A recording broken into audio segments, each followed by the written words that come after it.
მოგესალმებით, ეს არის პოდკასტის ყოველ სიტყვა. მე ვარ მისი წამყვანი ბესიკ მაშავა. ჩვენ ვაუწყებლობთ ქალაქი ფოთიდან. ეს კი არის ჩემი YouTube არხი, გამოგვიწერეთ, დაკომენტარეთ.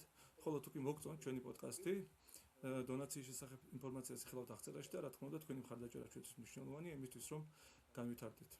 ახლა კი ნება მომეცი წარმოგიდგინოთ ჩვენი დღევანდელი ეპიზოდის სტუმარი, მეუფე პეტრე. მოგესალმებით მეუფე, მადლობა რომ ხარ ჩვენთან ერთად და მადლობა რომ დაგვითმეთ დრო მართლაც. მოგესალმებით, ბესარიონ ქრისტე აღსდგა. მივესალმებით თქვენს მაყურებელს, მსმენელს. ძალიან კარგი ინიციატივაა მსგავსი პლატფორმის შექმნა, გამბედაობაც. მინდა წარმატებები გისურვოთ და რაც მთავარია, მსმენელ ადამიანებთან ერთად სიმრავლე, რა თქმა უნდა, მსმენელისა და მაყურებლის, მაგრამ აი რუის ურბნისის ძეგლის წერაში არის საოცარი ტერმინი მსმენელი სული. ანუ როცა გულისხმის ყოფით ღებულობს ადამიანი მოსმენელს და მსმენელი სული გიმრავლოთ ღმერთმა თქვენ და სრულიად საქართველოს. მადლობა დიდ მე ჩვენ სამაც ვცდილობთ რომ გულწრფელი დისკუსიები გქონდეს ყველა სტუმართან და დღესაც შევეცდებით ანალოგიურს. მადლობა დიდი ასეთი თბილი სურვილებისთვის. მოკლედ ჩემი პირველი კითხვა მეუფე პეტრე ახალი პატრიარქი ყავს და ყველაფრის მიუხედავად რა გზაც თქვენ გამოიარეთ, გეგმავთ თუ არა კომუნიკაციას პატრიარქ შიოსთან და რა ფორმით შეიძლება ეს იყოს? პირველ რიგში მინდა შემთხვევით ვისარგებლო, მე ჯერ ვინაიდან სოციალურ ქსელებში არა ვარ აქტიური და თვითონ პირადი გვერდი არ გამაჩნია და არც საშუალება ამისა მქონდა, ვისარგებლებ შემთხვევით და მინდა მიულოცო სრულიად საქართველოს ახალი კათოლიკოს პატრიარქის არჩევა, უკვე მისი ესე ვთქვათ ამ აღსაყდრება ამ ანდრია მოციქულის ტახტზე მინდა პირადად მიულოცო სრულიად საქართველოს კათოლიკოს პატრიარქს ამ ნამდვილად გამორჩეულობა და ამ ძიმეჯვრის ხვედრი და ღვთის შეწევნა მინდა უსურვო და ნაყოფიერი ღვთისადიდებელი ღვთისათნო მოღვაწეობა მრავალჟამიერ ჩვენი ერისა და ეკლესიის საკეთილდღეოდ. რაც შეეხება ხა კომუნიკაციას, მინდა გითხრათ, რომ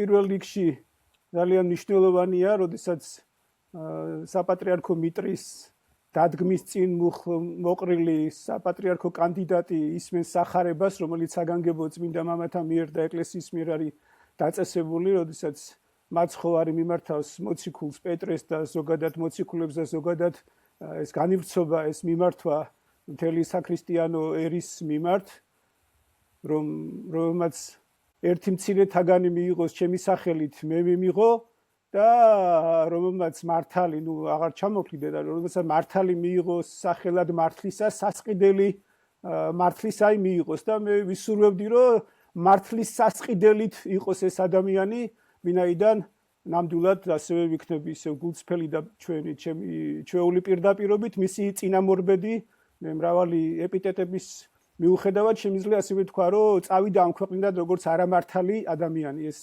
ძალიან მნიშვნელოვანია. ხა რაც შეეხება თვითონ კომუნიკაციას, მინდა გითხრათ, რომ მე საჭიროდ ჩავთვალე, როდესაც გარდაიცვალა კათოლიკოს პატრიარქი,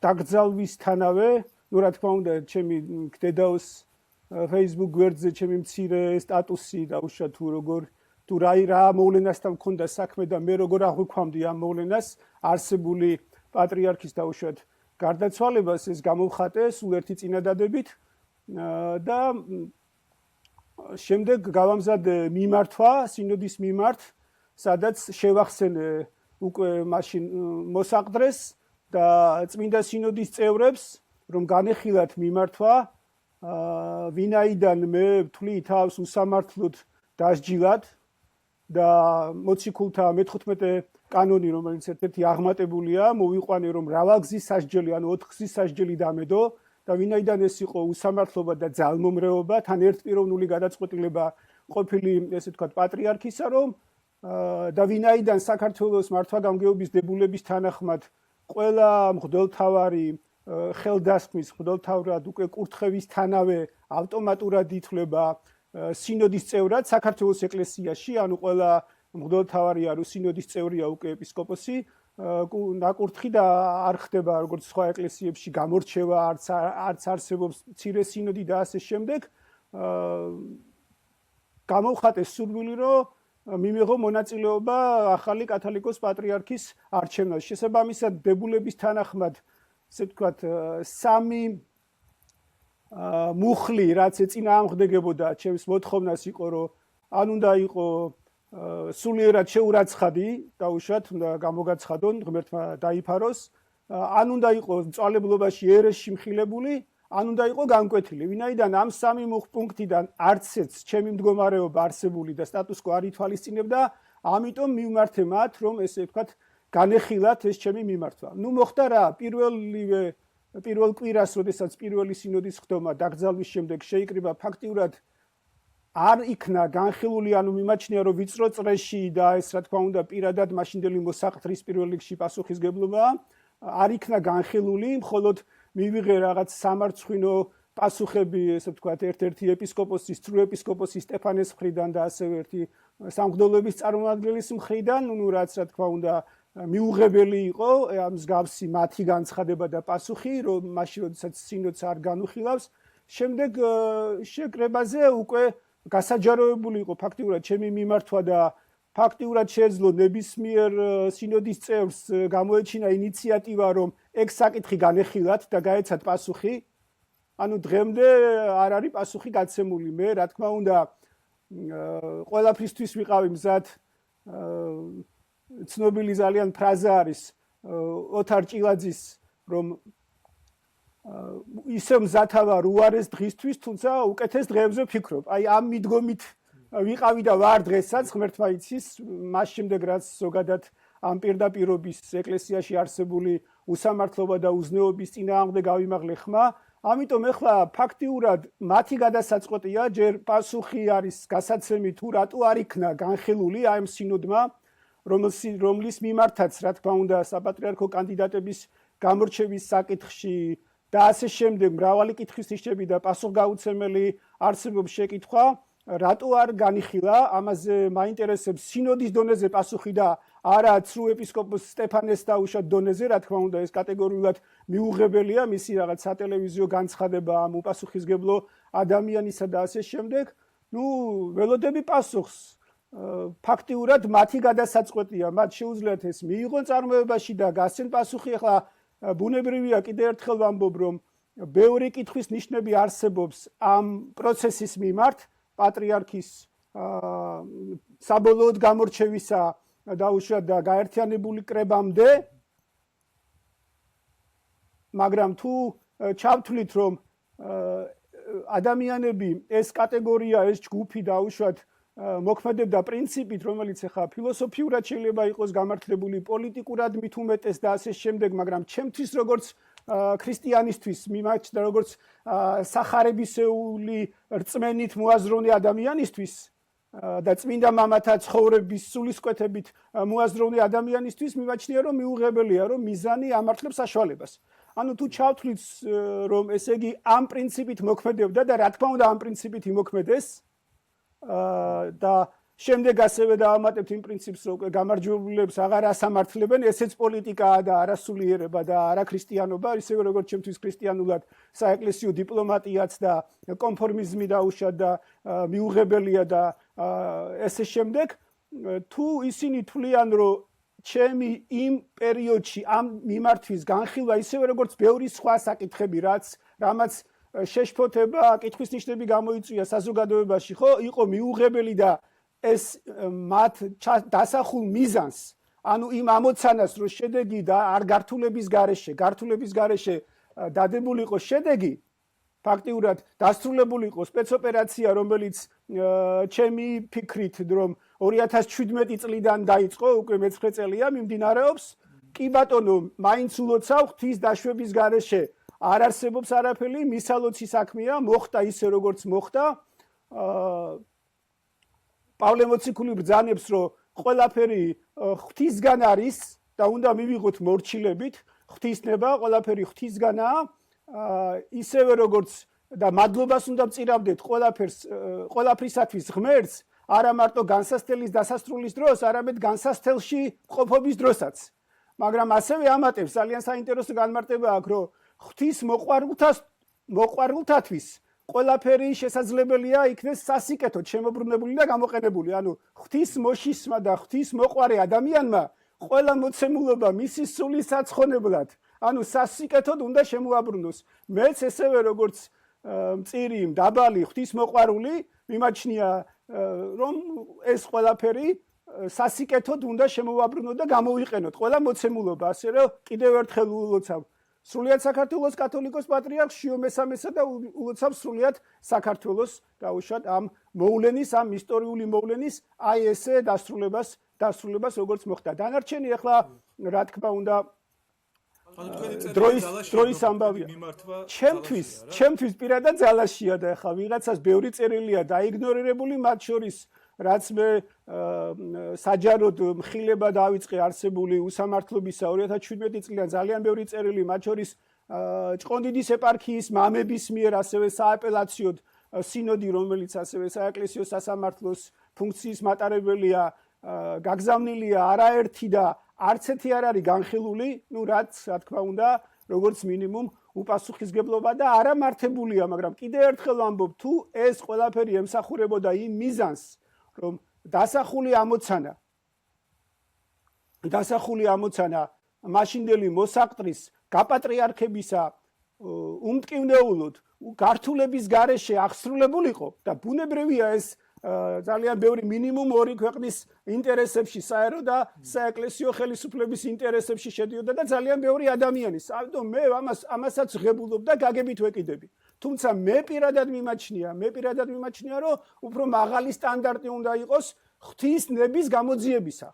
ჩვენ გვაქვს ამის შემთხვევები ბიბლიაში, როგორ მოუწოდა მოსე წინასწარმეტყველს, ისაიას, იერემიას თუ სხვას, როგორ მოითხოვა მაგალითად მოსე წინასწარმეტყველმა მტკიცებულება, სასწაული მოითხოვა, რომ ესე იგი ის დარწმუნებულიყო, რომ ნამდვილად ღვთისგან იყო მისი ესე თქვა წინამძღოლობა ეგვიპტის ტყვეობიდან ებრაელი ერის გამოყვანისა და ასე შემდეგ. გვაქვს შემთხვევა მაგალითი ძალიან საინტერესო იონა წინასწარმეტყველისა, რომელმაც მიუხედავად ურჩო ესე იგი ღვთის ბრძანებისა ეურჩა ფაქტიურად მას არ მოინდომა ნეველთა ქვეყანაში ანუ ამ ბრძანების ღვთის კურთხევის შესრულება, როგორ არიდა თავი, როგორ იმხილა ის ესე იგი პირუტყვისაგან, ვირისაგან როგორ იქნა მხილებული, მიუხედავად მაინც ურჩობისა, როგორ იქნა ესე იგი ზღვაში ვეშაპის მუცელში როგორ აღმოჩნდა 3 დღე და ღამე, ნუ რაც რა თქმა უნდა დიდი სასწაულია და როგორც ერთ-ერთი წმინდა მამა ამბობს, რომ ბიბლიაში დაწერილი იყო, რომ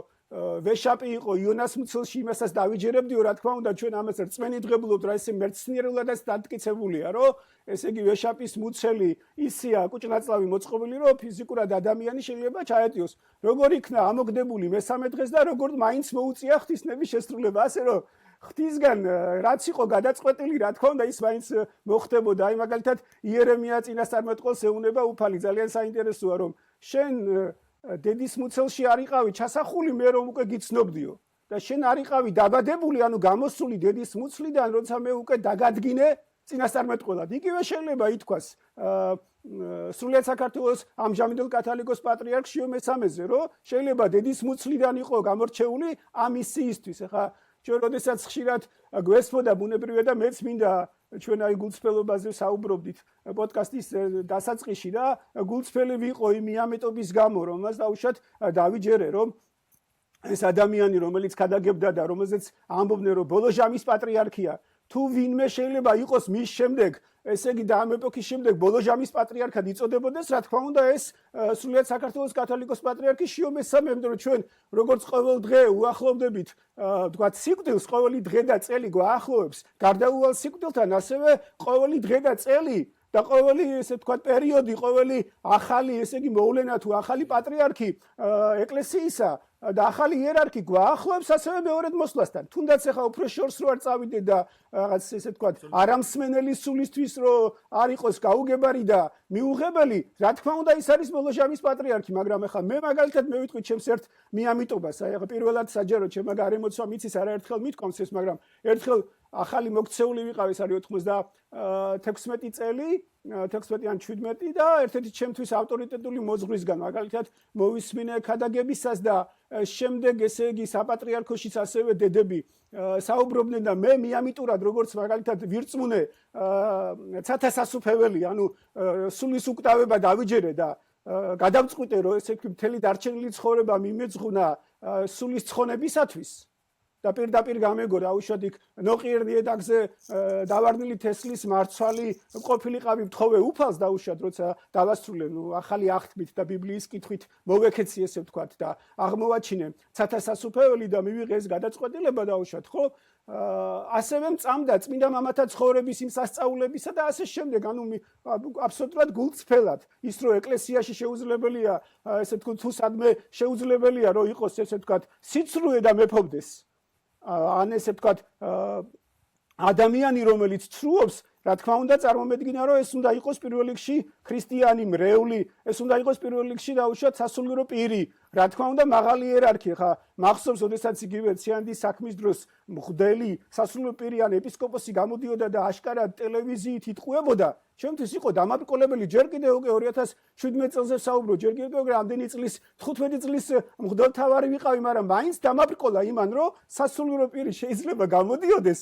ტელევიზიით საჯაროდ და იტყუებოდეს ასე როცა მოვედი მე ეკლესიაში ესე გულწრფელად ხევლობდი პირდაპირ ვერ წარმომედგინა რომ აი მონაზონი შეიძლება რაღაცას დაუშვათ ან შეგნებულად მით უმეტეს მაღალი იერარქი იქ რაღაც ჩვენ სიზმრები გამოცხადებები რომ ბოლო ჟამს დაუშვათ კათოლიკოს პატრიარქი მთაში შეახვედრებს ადამიანებს და ის ვთქვა მე ასევე ამბიონიდან არ არის გზის მოსმენილი რომ ისე და ასევე დღესასწაულებზე საზოგადოების რაღაცა დიდი უმრავლესობის თვალწინ რომ ისე არ დავტოვებ ქვეყანას სანამ საქართველოს არ გამთლიანდება და ხა ზოგიერთმა უგუნურება ეს გამთლიანება რაღაც დაკრძალვის დროს რაღაც იმ ასე ვთქვათ ადამიანების მობილიზებას და რაღაც ორგანიზებულ დაკრძალვას და ასე შემდეგ აღარ გავაგრძელებ ამას მიაწერა და ნუ ახლა რა თქმა უნდა ამ უგუნურება ეს უგუნური შეფასება ჩემთვის მიუღებელია მაგრამ ისე თქმა მინდა რომ იოანე ეს გამოცხადებაში წერია ბოლო ჟამის თქვათ ორი წინასწარმეტყველის შესახებ ეს არის ილია და ენუქი რომელიც ანტიქრისტეს პერიოდში ამხელენ ანტიქრისტეს ისინი იქნებიან მოკვდინებული შემდეგ მტრეთით აღდგებიან და ეს იქნება ბოლო დღეები ფაქტურად მეორედ მოსვლის დროს და როგორც გითხარი აი ახალი პირველი აღსარება მქონდა ნათქვამი და პირველ მარხვას ვიცავცოდ მოვისმინე ამბიონიდან რომ აი ჩვენს პატრიარქს ილია ქვია და შეიძლება ეს ის იყოს და ასევე მონაზონის განსვენებულ მეურნეობა მოიხსენოს ძალიან პატიოსანი და ისეთი სულიერი მაგრამ მასაც ალბათ ჩემსავით მიამეტურად ჯეროდა ნუ ისი თქმა მინდა რომ აი ეს ასევე რაღაც იქ ძალიან ბევრი სრულწინასწარმეტყველებები დაბეჭდილია დაუშვათ იგივე სპირიდონ აბულაძეს მხრიდან მაშინ მღვდელი იყო და კიდე ბევრი რაღაც ფილმები გადაღებული და ასე შემდეგ რომ ესე იგი პატრიარქი არის ის ილია რომელიც ესე ვთქვათ ბოლო ჟამის პატრიარქია და რომელიც ასე ვთქვათ ბიბლიური პიროვნებაა და რომელსაც გამოცხადებაში ახსენებს ახლა მე პირადად ეს მისგან არ გამიგია და რა თქმა უნდა მას ჰქონდა იმის ნიჭი რომ პირადად მსგავსი რაღაც ესე იგი არ ეთქვა თუმცა მის სიზმრებს და ეგრეთ წოდებულ რაღაც ბჭყალებში წინასწარმეტყველებებს რომელიც სრულ წინასწარმეტყველება ასევე არ ქონდა ზღვარი ისევე როგორც მაგალითად ავიღოთ მე რატომღაც ყველამ გაატარა მონარქიის თემა ის რომ აი მეფობა თუნდაც კონსტიტუციური მონარქია უნდა აღდგენილიყო საქართველოში ოჯახი შექმნა სამეფო ქორწილის გადახდა და ასე შემდეგ მას როგორც ცნობილია მეურვეობის სურვილი ჰქონდა და ნუ ძალიან ბევრი სურვილი ჰქონდა რომ რაღაცნაირად ესე იგი მეფე პატრიარქობამდე მისულიყო მისი ცხოვრება და ასე შემდეგ აი თუ ვინმე დააინტერესებს ნამდვილად ეხლა როგორც იტყვიან ჩემს ნათქვამზე ყოველთვის ვარ პასუხისგებელი, მაგრამ ახლა იმ ინტერპრეტაციაზე, ვისაც არამსმენელის სული, რომელსაც გააკეთებს, რა თქმა უნდა, ვერ ვიქნები ახლა ვინ როგორ გაიგებს, მაგრამ თუ ვინმეს მართლა აინტერესებს, შეგვიძლია ეს თემა გავშალოთ. ან შემდეგში ან პირადად, რასაც ვამბობ, პასუხისგებელი ვარ, ესე ვთქვათ, სრულიად ამ ჩემს სიტყვებზე და იმ მოვლენებზე, რომელიც ცნობილია. ხო, ეგ ამბავი ხარ რეალურად ყველას ესმის მე ვფიქრე, რომ ეს მითოლოგიური ნარატივი, ეროვნულად შექმნილი ნარატივია და აქედან გამომდინარე ასე ვთქვათ, ხელს უწყობს ერთი ადამიანის გაკერპების ცელობას. ეს ასე იყო ტრადიციულად და ამ ტრადიციაში გავიზარდეთ ჩვენ. სხვაგვარად არ წარმოგვედგინა მანამდე სანამ ადამიანებმა კრიტიკული აზროვნება არ დაიწყო. ეგ არის ძალიან მნიშვნელოვანი და მათ შორის თქვენისთანა ადამიანები ეხმარებიან ასე ვთქვათ, ჩვეულებრივ უბრალო მრევლს იმაში, რომ მათმაც დაიწყონ ეკლესიური აზროვნება. რა აზროვნებას თავისი არსით არ არის კერპის თაყვანისცემა და ის არის საღიაზრის თაყვანისცემა, მისი გატარება და მისი გაზიარება. კი ბატონო, გეთანხმებით ეს იყო ეგრეთ წოდებული სერგიანული ეკლესიის, საბჭოთა ეკლესიის მემკვიდრეობა. თვითონ აქ ნათქვამი რომ ამას არ მალავს, როდესაც წარმოიდგინეთ, რომ საღვთისმეტყველო სასულიერო სემინარიაში სწავლობდა თუ უკვე აკადემიაში ზაგორსკში, მოსკოვში და როდესაც ეს დიქტატორი სისხლიანი, რომლის კისერზეც მილიონი ადამიანის სისხლია უდანაშაულოდ დახვრეტილისა და მეორე მსოფლიო ომის ასევე ამაზეც ესეც სამჯელო თემაა და საქართველოს ტერიტორიული მთლიანობის დარღვევის იმ პერიოდში და ასე შემდეგ და ის მემკვიდრეობა, საბჭოთა რესპუბლიკის სახით, რაც ჩვენ მივიღეთ, ძალიან და რომელსაც ადამიანი, რომელსაც აი პირდაპირ შეიძლება ითქვას, რომ საქართველო არ უყვარდა, სძულდა და აქედან გაბრაზებული, გაბოროტებული იყო, აქედან გაგდებული ფაქტობრივად წასული და შემდეგ აღზევებული იოსებ სტალინზე ვსაუბრობ და მას აქ ნათქვამი, როცა სტალინი გარდაიცვალა, ჩვენ ყველანი ვტიროდითო სასულიერო სემინარიაში თუ აკადემიაში. ანუ ეს პიროვნება, რომელსაც აი მსგავსმა, ესე ვთქვათ, უსამართლო და სისხლის მღროლმა რომ მსგავსი პიროვნების კულტი და კერპი შექმნა, უფრო მეტიც რომ ეს უხსენებელი ლენინი, რომელსაც ალბათ თავისი სიცოცხლის ბოლოს ვერ იტანდა, მაგრამ მაინც შეაგდო, ესე ვთქვათ, მავზოლეუმში და აი ამ ადამიანებს ბრბოს, საბჭოთა ბრბოს მიუჩინა და დღემდე ვერ განთავისუფლებულა.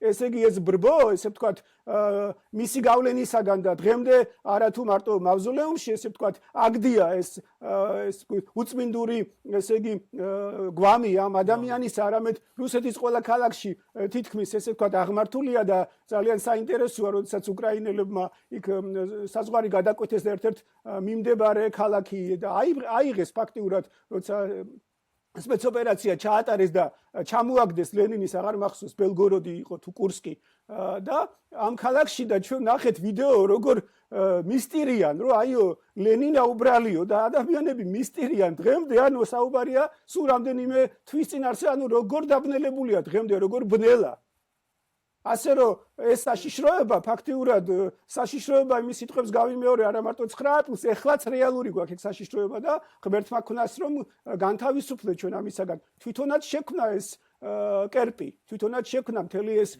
50 წელი ამ კერპის შექმნას ემსახურებოდა როგორც გითხარი მე როგორც მიამიტი ახად მოსული დაუშვად რომელიც ასეთი მიმდობი ვიყავი სასულიერო პირის მიმართ რომ ვერ წარმომედგინა სასულიერო პირი შეიძლება ბაგეს აღებდეს და რაღაც ცრუობდეს და არა სახარებას არ ქადაგებდეს ან წმინდა მამათა ცხოვრებას არ ქადაგებდეს თუნდაც მისი საქმით არა მარტო სიტყვით არამედ საქმით აი როცა ვიყავი მოსული ვეძებდი ხოლმე უკვე ტაძარში დაუშვად ყველა ადამიანში რაღაც აი ცოცხალ ესე ვთქვათ იმ პერიოდის თანამედროვე წმინდანს ანუ წმინდა მამათა ცხოვრებიდან გადმოსულ ადამიანს ვეძებდი დაუშვათ და ნუ რამდენიმე რაღაც აი აღმომიჩენია და დღემდე დაუშვათ მადლობა ღმერთს რომ ყოფილა ესეთი შემთხვევები და მიკვირდა ხოლმე დაუშვათ მაგალითად დიდუბის მრევლი ვიყავი და როდესაც თქვათ უკვე აი ჟამის ბოლო ჟამის როგორც ადამიანი და ქრისტიანი ვთვლიდი თავს და ეგრეც არის ბუნებრივია მადლობა ღმერთს არ განმნელებია დაუშვათ ეს შეხედულება და ეს რწმენა მიკვირდა როცა ახალგაზრდები დაუშვათ რომლებიც ჩემზე ადრე იყვნენ ტაძარში მოსული რაღაც იქ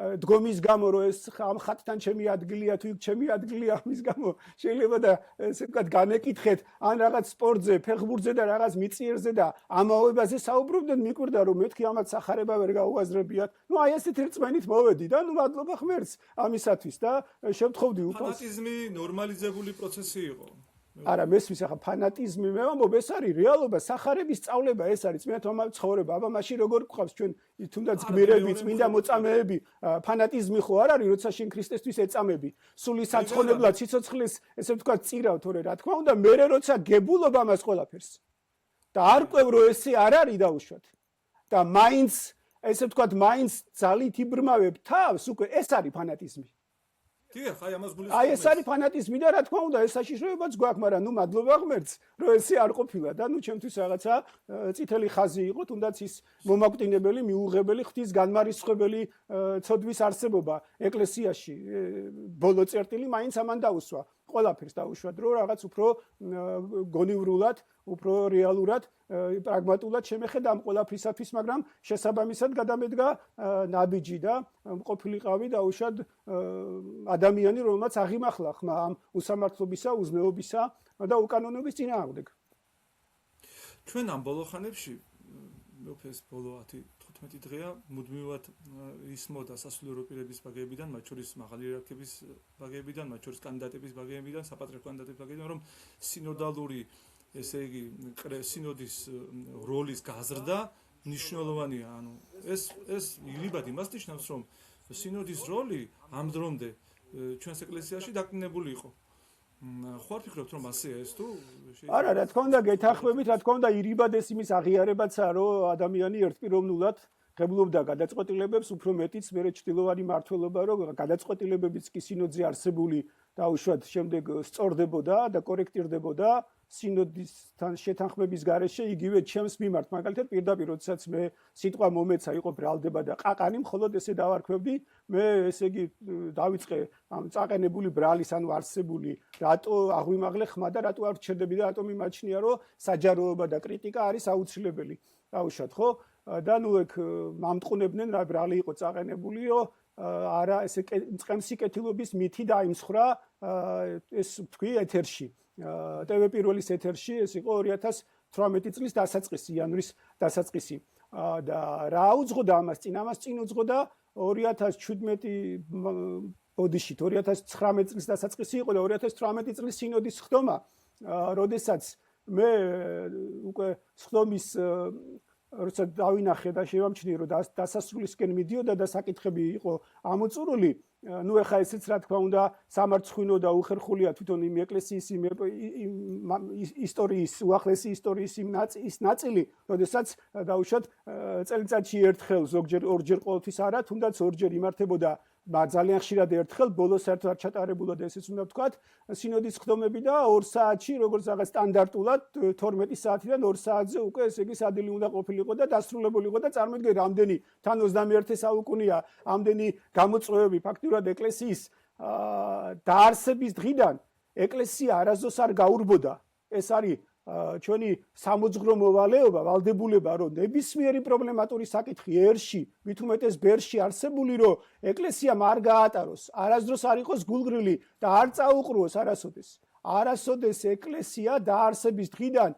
ერში არსებული პრობლემების მიმართ არ იყო გულგრილი და მით უმეტეს არ იყო სირაკლიმას მდგომარეობაში და მე დავსვი საკითხი უბრალოდ მინდოდა საკითხის დასმა რომ 2017 წლის სინოდის ხდომის ბოლოს ჩემი რა თქმა უნდა ეს იყო მოთხოვნა რომ ვინაიდან უკვე ხმაურიანი ესეთი საქმე იყო ციანიდისა მამაოს უსამართლოდ პატიმრობა და უკვე დაინვალიდებული ეს ადამიანი სასულიერო პირი და ჩვენ რა თქმა უნდა პირველ რიგში საერთოდ უცხოც რო ყოფილიყო დაჩაგრულთა მხარეს და მცველი უნდა იყოს მღვდელთავარი პირველ რიგში და ესე იგი ვთქვი რომ 17 წელს მივიღეთ გადაწყვეტილება რომ სასამართლო დასრულების შემდეგ ჩვენ შევქმნით ეგრეთ წოდებულ სინოდურ კომისიას, რომელიც შეისწავლიდა ამ საქმეს. შემდეგ როცა დამთავრდა ხდომა, როგორც ყოველთვის იქნა ჩასწორებული, რომ სამივე ინსტანციის დასრულების შემდეგ. კარგი, ამაზეც არაფერი ხმა არ გამიპროტესტებია, არ ამოვიღე და სამივე ინსტანცია დამთავრდა 2018 წლის აგვისტოს დასაწყისში. დამთავრდა იმით, რომ სასამართლოს უზენაეს სასამართლოს თავმჯდომარე ნინო გონიტაძე გადადგა თანამდებობიდან. და მე მოვითხოვე, რომ ვინაიდან სინოდს აქვს გადაწყვეტილება მიღებული, რომ ესე ვთქვათ, კომისია უნდა შეიქმნას, მოდი ვიმსჯელოთ კომისიის შექმნაზე. ამის თქმა წამოდგა ეს აც განსვენებული ზურგი შემაქცია და დაიწყო ლოცვა, რომელიც ნიშნავდა, რომ სინოდი დასრულდა. მე რა თქმა უნდა შეურაცხყოფილად და დამცირებულად ვიგრძენი თავი. გამოვედი და ვთქვი რომ ჩემთვის წყემსიკეთილობის მითი დაიმსხვრა თქო პატრიარქის. რა თქმა უნდა ჩემთვის ეს იყო მითი, აღმოჩნდა მითი. ნუ ეხლა აი ამ ბრალდებით ესე ვთქვათ ვარ დღემდე დასჯილი. და ეს ბრალდება ამას ესე ვთქვათ ყაყანებდნენ, ამ ბრალდებას მიყენებდნენ თუ მე როგორ გავბედე.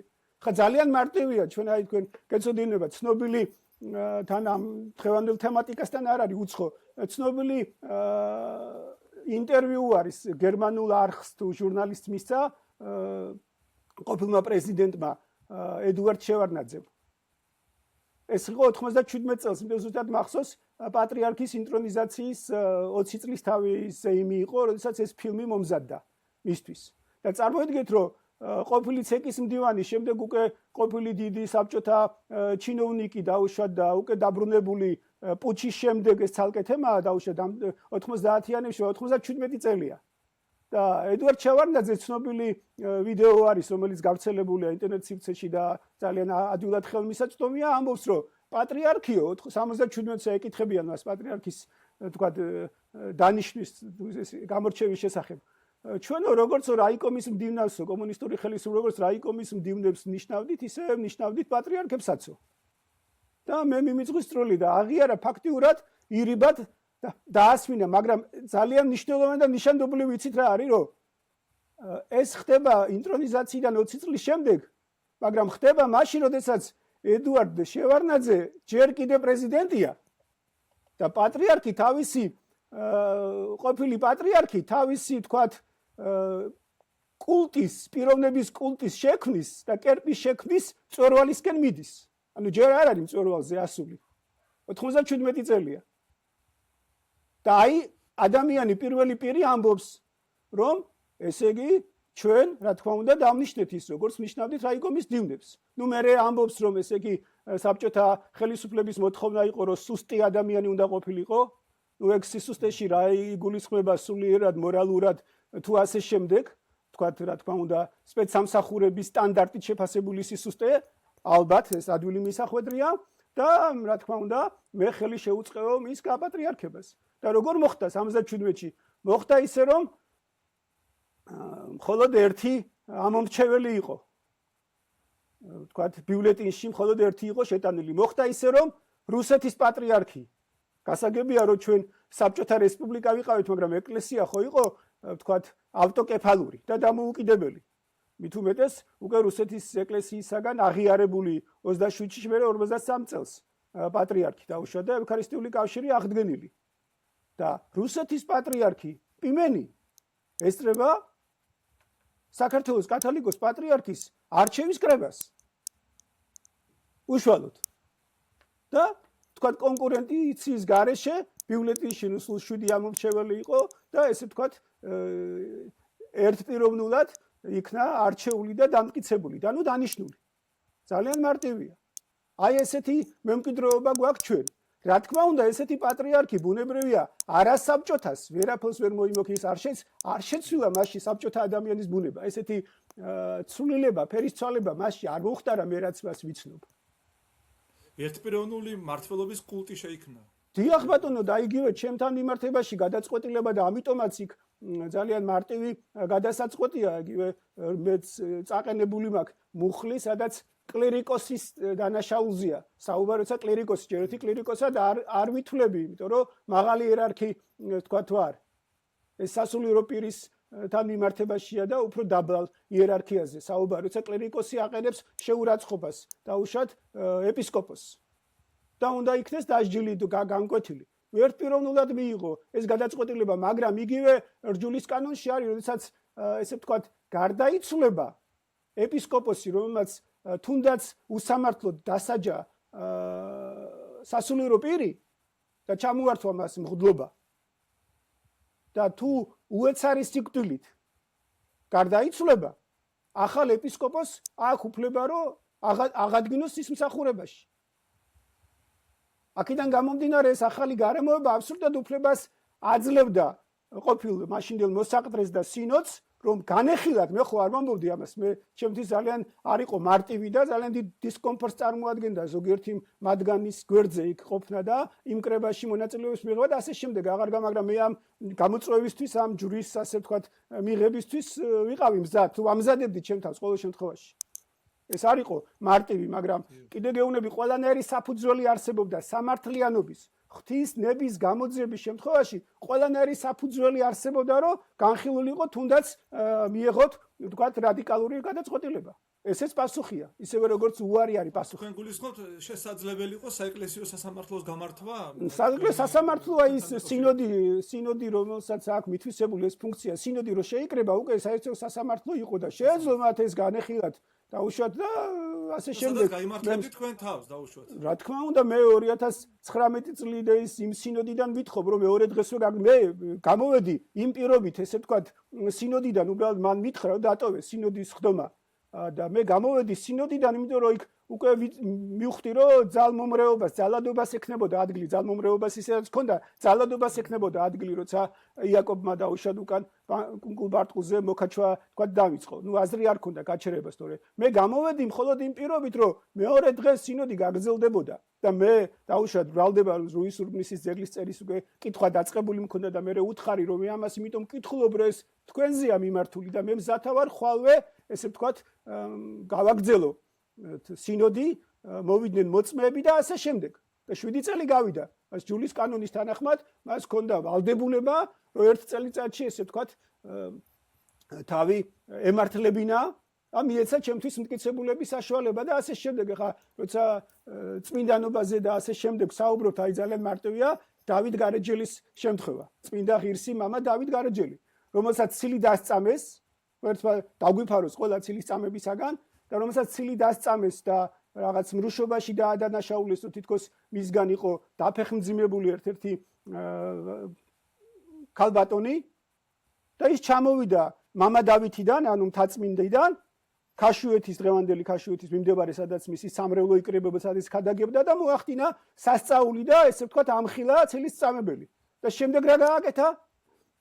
შემდეგ გააკეთა ის, როდესაც ის გამართლდა, არ გაქცეულა ამ ხალხის რიცხვას და შემდეგ როცა გამართლა და გამართლებულს უკვე ელოდებოდა დიდი პატივი და დიდება, უკვე დატოვა ქალაქი თბილისი და მტკვრით ესე იგი უდაბნოსკენ გაეშურა.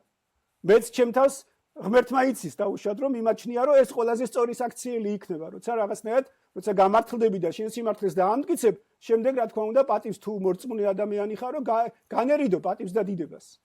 და წავიდა დაეყუდა დავით გარეჯის უდაბნოში, სადაც ესე ვთქვათ, მოღვაწეობდა, საიდანაც მოგეხსენებათ, ფეხით ჩავიდა იერუსალიმში და ისეთი მადლის მატარებელი იყო, რომ ეს წმინდა ქვა, გარეჯელის ქვა წოდებული, ეს რეალობაა, ეს ქვა ფიზიკურად არსებობს დღეს საპატრიარქოში, მადლის ქვა წოდებული, რომ ესე იგი მესამედი იერუსალიმის მადლის მესამედი წამოიღო საქართველოში. თქია თვითონ სულ მოქონდა 3 ქვით და 2/3 შემდეგ ღვთის კურთხევით და ბრძანებით დატოვა და 1/3 ჩამოაბრძანა, ჩამოიტანა, ჩამოყვა მას საქართველოში. აი ესე დიდ წმინდა მამასთან გვაქვს საქმე. და როცა ჩვენ რაღაც უაზრო თანამედროვე PR და პოლიტექნოლოგიებით აღჭურვილები რაღაცებს თავს ამართლებთ თუ რაღაცა აპრიორი ცილის წამებლად ვაცხადებთ ადამიანს, რომელიც სიმართლისათვის თავს წირავს და რომელსაც გული შესტკივა ეკლესიაზე და ერზე და ძალიან საინტერესო მაგალითია, როცა საუბრობთ ანუ ასეთი ახალი პატრიარქის გამორჩევაზე და ასე შემდეგ, რა თქმა უნდა ეს მისალოცია ქართველი ერისთვის და მე გავიხსენებდი ძალიან საინტერესო მაგალითს და შემდეგ უკვე ბიბლიური მაგალითით სიუჟეტით განმამტკიცებ ამ ჩემს არგუმენტს.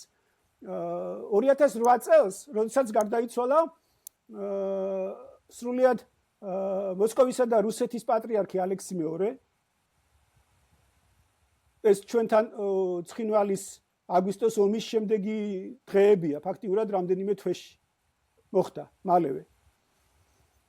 ადამიანი, რომელიც იყო ძალიან, ვთქვათ, ჯანმრთელი სახსამალათი წინა დღეებში, წინა კვირას, როგორც ცნობილია და ესეც იძებნება ინფორმაცია და ფაქტზე დაყრდნობით საუბრობ, რომ წირვა ჩაატარა კრემლის ტაძარში, ღვთისმშობლის მიძინების სახელობის ტაძარში. იქადაგა აბსოლუტურად ჯანმრთელმა. და რამდენიმე დღეში, ესე ვთქვათ, საპატრიარქო რეზიდენციაში იპოვეს გარდაცვლილი. როგორც ცნობილია და თვითონ აქვს ნათქვამი, რომ პატრიარქს ესე იგი თავის ქალაქ უნდა გატეხილი 2 ადგილას. და საინტერესოა, როგორ წაიქცა ბანაობის დროს, როგორ წაიქცა თავის ქალაქ გაიტეხა, ადგა და ისევ წაიქცა, ანუ ესე შემდეგ. ეს ცალკე თემაა, რა თქმა უნდა, ამას ეხა დღეს არც დრო გვაქვს და არც, მაგრამ ძალიან საინტერესო იცით რა არის, რომ გამოდის მაშინდელი უკვე მოსაყდრე თუ ასევე მომავალი პატრიარქი კირილი, ახლა ვინმე სენტიმენტად არ ჩამითვალოს, აქვე ვიზღვევ თავს და მიმაჩნია, რომ მართლმადიდებელ სამყაროში ეს კაცი როგორც რაშისტული იდეოლოგიის მატარებელი არის სირცხული მართლმადიდებლობისა და ჩემთვის როგორც ასევე არის ცრუ პატრიარქი. და როგორც ერეტიკოსი, როგორც რაშისტური იდეოლოგიის, მისი განცხადება თუნდაც მარტო ომის შემდეგ რუსეთ-უკრაინის, ოდესაც ის ესე ვთქვათ ყაენის ცოდვას ამართლებს ამ ომის სახით და უკრაინის თავდასხმის სახით, ну რა თქმა უნდა აბსოლუტურად მიუღებელია, მაგრამ რას ამბობს, იცით რომ რაშიც ესე ვთქვათ გასათვალისწინებელია მისი ვთქვათ ვისთვისაც არის ავტორიტეტი ყოველ შემთხვევაში იმისთვის მაინც იმ ადამიანთა ჯგუფისთვის მაინც. იცით რას ამბობს, აი ასევე იძებნება ესე ვთქვათ ინტერნეტ სივრცეში. რომ ულოცავ მე რუსერს და ეკლესიას. რომ ძალიან დიდი სასჯელი იყო, რომ ავადმყოფი პატრიარქი მართავდაო რუსულ ეკლესიას. აი ზუსტად სიტყვით ციტირებ.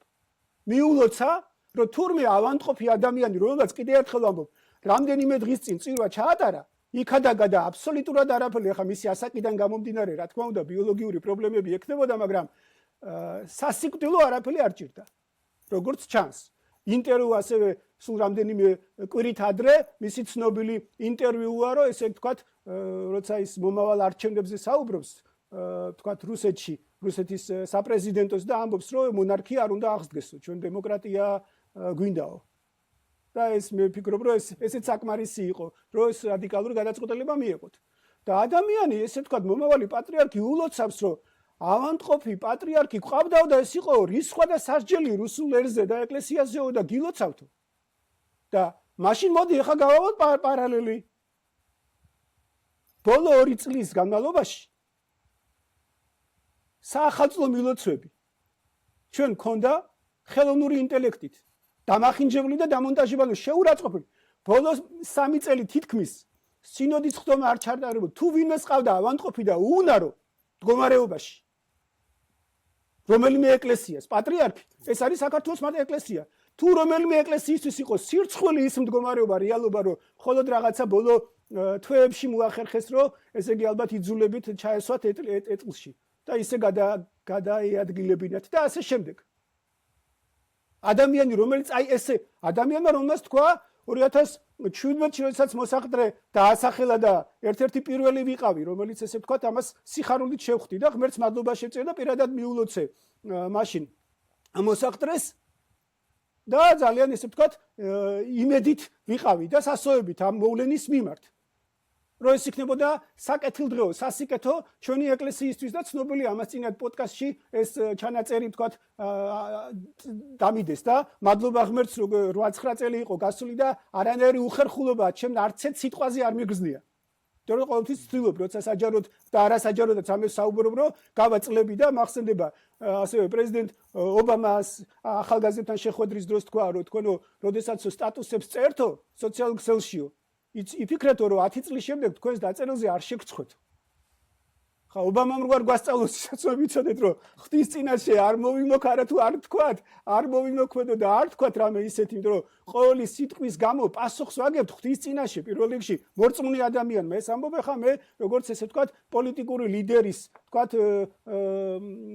ნათქვამს ახალგაზრდების მიმართ, რომელსაც გამართლება აქვს. და ადამიანი, ესე იგი, რომელიც კიდე ერთხელ ამბობ, რომ ბოლო 2 წუთი თუმე რამდენი პრობლემა და ხარვესი ყოფილა თუნდაც მართვა გამგეობის დებულებაში, ხო აღმოვაჩინეთ ჩვენ, აღარ დავკონკრეტებით, ყველამ კარგად იცის. რამდენი ხარვესი ყოფილა? ხო შეიძლება და ამ ხარვეზებზე დაუჭა სინოდი რო არ ტარდებოდა, თუნდაც კაცმა, რომელმაც ასევე როდესაც პრეტენზია წაუყენეთ, ესე ვთქვათ, ყოველთვის კანონზე მაღლა იდგა, ყოველთვის ესე იგი ფეხქვეშ ქონდა მას როგორც ჯულის კანონი, ისე მართვა გამგეობის დებულება, რომელიც მის მიერვე იყო დამტკიცებული 95 წელს გათელილი. აი მაგალითად, როდესაც გამოაცხადა ბრძანება გიორგობის დღესასწაულზე და თქვა, რომ სრულიად საქართველოს კათოლიკოს პატრიარქის მოსაყდრედ ვასახელებ მიტროპოლიტ შიოსო. და მე როცა სინოდი შეეკრიბა 18 წელს მე ერთ-ერთს მქონდა მაგალითად ამაზე საუბრობდი პირად საუბარში, ანუ მღვდელმთავრებთან და რა თქმა უნდა ვიცოდი როგორც ყოველთვის ენები მიქონდათ და მიიტანეს და იცოდნენ, ნუ ახლა ჩემს გარდა სხვაებიც ალბათ ამახვილებდნენ. და აქ ზოგი თქვენთაგანიო ამბობს, რომ თურმეო აპროტესტებს იმას, რომ პატრიარქის მოსაყდრე ქვიაო. მე ვთხარი, მე ვამბობ მეთქი მაგალითად, რომ დებულებაში წერია ასე თქო. დებულებაში წერია, დებულების თანახმად არის საპატრიარქო ტახტის მოსაყდრე. აიღო დებულების მუხლი. ხო, ანუ რა გამოდის, რომ ან ესე იგი წაკითხული არ ქონდა, არც არავინ წაუკითხა რამდენი 2017 წლის ნოემბრიდან გაზაფხულამდე არავინ არ წაუკითხა და არავინ არ გაუბედა. რო წაეკითხა, რომ თქვენო უწმინდესობა შეცდომაში ხართ შესული და ეს პატრიარქის მოსაყდრე კი არ იწოდება, არამედ ტახტის მოსაყდრე, საპატრიარქო ტახტის, იმიტომ რომ ტახტზე აღსაღდრებული ადამიანია. აი აქაც დამახინჯა, ანუ მას შეეძლო ყოველთვის ფეხქვეშ გაეთელა და აემახინჯებინა. კანონზე მაღლა არ უნდა დავდგეთ. თუ ეს კანონი და ხარვეზები, რა თქმა უნდა, დებულება მართვა-გამგეობის შესაძლოა. მე ადრე საჯაროდაცაც გამოვდიოდი 17-18-19 წლებში ვამბობდი, რომ ძალიან ბევრი რჯულის კანონთან შეუსაბამობაშია. რაღაცა ერთი საბჭოთა სულისკვეთებით დაწერილია, რომელიც რაღაც პიროვნულად მართლა მის განდიდებას და მისი კერპის, თქვათ, კულტის შექმნას ემსახურება და ასევე ძალიან ბევრი ხარვეზი, თქვათ, საკონცერტო შეთანხმებაში და ასე შემდეგ. ესეც ცალკე განსახილველი თემაა. მაგრამ ეს მერე იქნა გამოსწორებული უკვე სინოდის 18 წლის ოქროში. შეტანით, რომ ტახტის მოსაყდრეა. მაგრამ თვითონ ხო ეს შეცდომა დაუშვა. თვითონ ხო ეს არ დაინტერესდა, არ წაიკითხა, არც არავინ არ უთხრა. აი წარმოიდგეთ რა დღეში ვიყავით. იმის შემდეგ რამდენი თუნდაც ეს არაუმეტესი დაუშვა ტერმინის განსაზღვრება თუ დიპლომისა მის მიერ გამორჩეული მღვდელმთავრები და ასე შემდეგ. ხო სამარცხვინოა ეს ყველაფერი რაც მოხდა. მაგრამ კიდევ ერთხელ ვამბობ, შევეგუოთ ახლა იმას რაც მოხდა, მივიღოთ სასიკეთოდ ღვთისმოყვარე ადამიანებმა და ვეცადოთ რომ სასიკეთოდ შემოვაბრუნოთ ეს ყველაფერი, მაგრამ საშიშროება თუ ჩვენ ამ კერპისაგან არ განთავისუფლდებით და თუ ხმას არ აღვიმაღლებთ, ეხლა უკვე კიდევ ამბობ, აქამდე რაღაცნაირად მახსოვს ჩემი წინა პოდკასტის ისეთი რეაგირება ქონდა, მივხვდი რომ მათ ეხლა შეეშინათ რამე შფოთი არ შემოეტანა წინა საპატრიარქო არჩევნების დროს ამ ჩემს პოზიციას, რომელიც აბსოლუტურად, თქვათ, ასევე გულწრფელი და მართალი იყო. მაგრამ ძალიან მნიშვნელოვანი ბესარიონ მინდა გითხრათ. ბიბლიურად შეგბირდი რომ არგუმენტს მოვიყვანდი.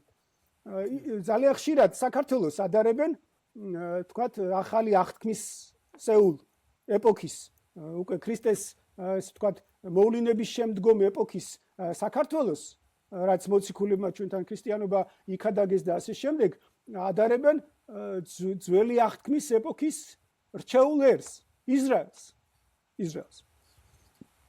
ეს არ არის ყოველ ჩემი რამე სუბიექტური შეფასება და წარმოდგენა. ძალიან საინტერესოა, ესე ვთქვათ, ისაია წინასწარმეტყველის, ესეც იშანდობლივია, ისაია წინასწარმეტყველის ეპოქა. იყო მეფე ყუზია, რომელიც თავიდან რაღაც გამოირჩეოდა კაცმოყვარეობით და რაღაც პასუხისგებლიანობით, მაგრამ შემდეგ რაღაც დიდებამ, პატივმა რაღაცნაირად გაამპარტავნა ძალიან და ხო წერია ბიბლიაში სოლომძენი ამბობს, რომ ამპარტავანსა შემუსრავს ღმერთი და დაბალთა მისცეს მათს, ანუ სიმდაბლეა თავარი. სიმდაბლით სიმაღლეს მოვიპოვებ და სიგლახაკეთ სიმდიდრეს. მით უმეტეს ეს მღვდელმთავრის საზოგადო ტროპარია. გაამპარტავნა და ესე ვთქვათ, ყუზია და ერთ-ერთი დღესასწაულზე, სადაც მღვდელმთავარი ატარებდა იერუსალიმის ტაძარში წირვას და სადაც მხოლოდ მღვდელმთავარს რჯულის კანონის თანახმად, ძველი რჯულის კანონის თანახმად, მხოლოდ მღვდელმთავარს ჰქონდა წელიწადში ერთხელ წმინდათა წმინდაში შესვლისა და კმევის უფლება, მეფე ყუზიამ მოითხოვა კმევა. რა თქმა უნდა, გამბედავი, მართალი, პირდაპირი, უშიშარი, ღვთისმოშიში მღვდელმთავარი მას დაუპირისპირდა და უარი უთხრა, რომ არ გეგების. ეს მხოლოდ მღვდელმთავარს ისიც წელიწადში ერთხელ შეუძლია, რომ შევიდეს წმინდაში. არ მიიღო იუკადრისა ამპარტავანმა მეფე ყუზიამ ეს შენიშნა უარყოფა და წინააღმდეგობა, შევიდა იძულების წესით, ძალმომრეობით და წმინდათა წმინდაში და აკმია.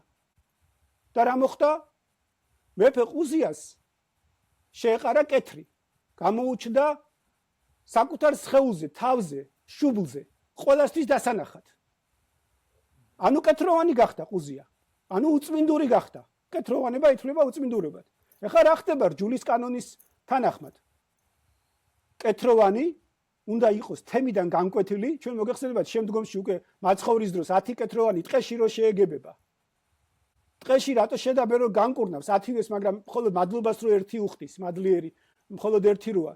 ტყეში რატო შეხვდა, იმიტომ რომ ქალაქიდან იყო განდევნილი კეთროვანს არ ქონდა უფლება რომ ესე იგი დასახლებულ ადგილში ეცხოვრა. თემიდან უნდა წასულიყო და მხოლოდ მღვდლის მოწმობის თუ სასწაული მოხდებოდა და სასწაულად განიკურნებოდა, მხოლოდ მღვდლის თანხმობის და მოწმობის შემთხვევაში შეეძლო მას ერთში დაბრუნება.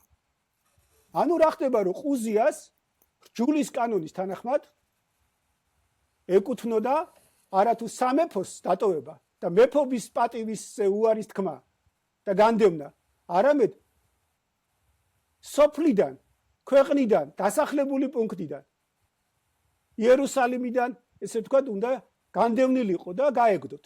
რჯულის კანონის თანახმად, რამდენი იმ პერიოდში, რამდენი კეთროვანი იქნებოდა ამ რჯულის კანონის შესაბამისად კეთრის გამო გაგდებული სოფლიდან. ძალიან ბევრი, ხო?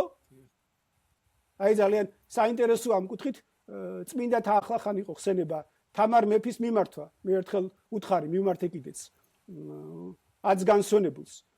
თამარ მეფე როდესაც კრებას ატარებს მოუწოდებს რომ არავინ ესე იგი სამხილე ყოლა ამხილოთო დავიწყოთ პირდაპირობით.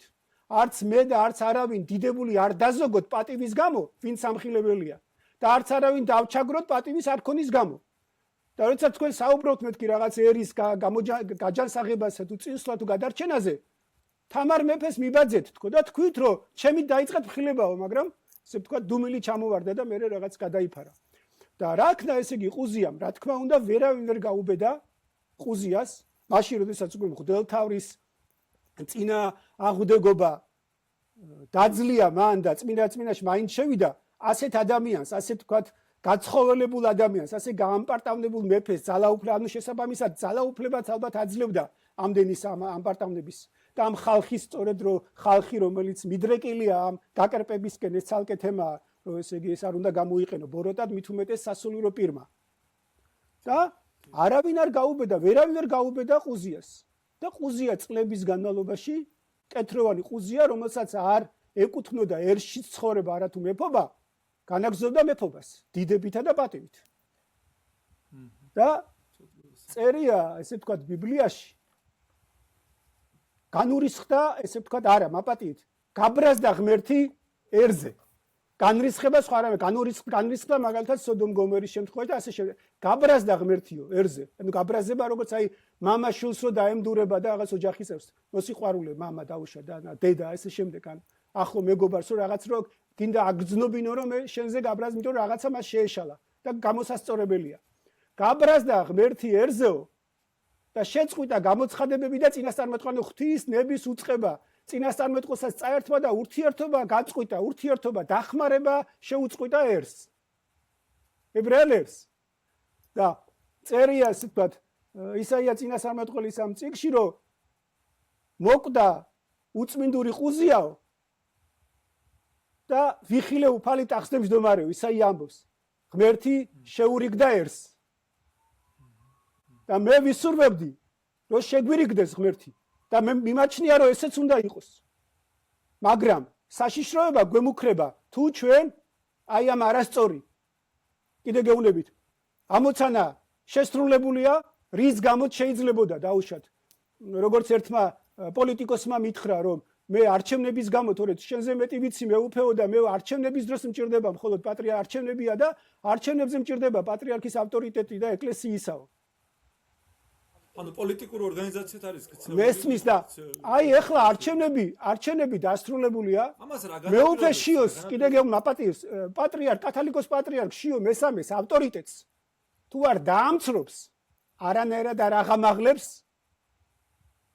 აი ეს მისი თქვათ არ ვიცი მე შენდობას ვითხოვ მიტროპოლიტმა დანიელმა რა იგულისხმა ილიას სულში თუ მან იგულისხმა ილია წინასწარმეტყველი და ამინ თუ იგულისხმა ილია მართალი და ამინ მაგრამ თუ იგულისხმა აც განსვენებული ცრუ პატრიარქი ილია მაშინ ეს არ არის დალოცვა ეს არის პირიქით შეურაცხყოფა არის საპატრიარქო ტახტისა და ჩემი აზრით ვამბობ მე ჩემ აზრს ვამბობ ჩემს პირად შეხედულებას და ამაზე ბევრი მაქვს ნაფიქრი და ამას არ ვამბობ რამე ცხელი გონებით ან არ ვამბობ არანაირად გაბრაზებულად ბიბლიის შესაბამისად ვამბობ რომ ნუ დავკარგავთ შანსს რომ შეგვირიგდეს ღმერთი და სასიკეთო პროცესები დაიწყოს საქართველოში. ეს ძალიან მნიშვნელოვანია და ამას უნდა მივაქციოთ ყურადღება.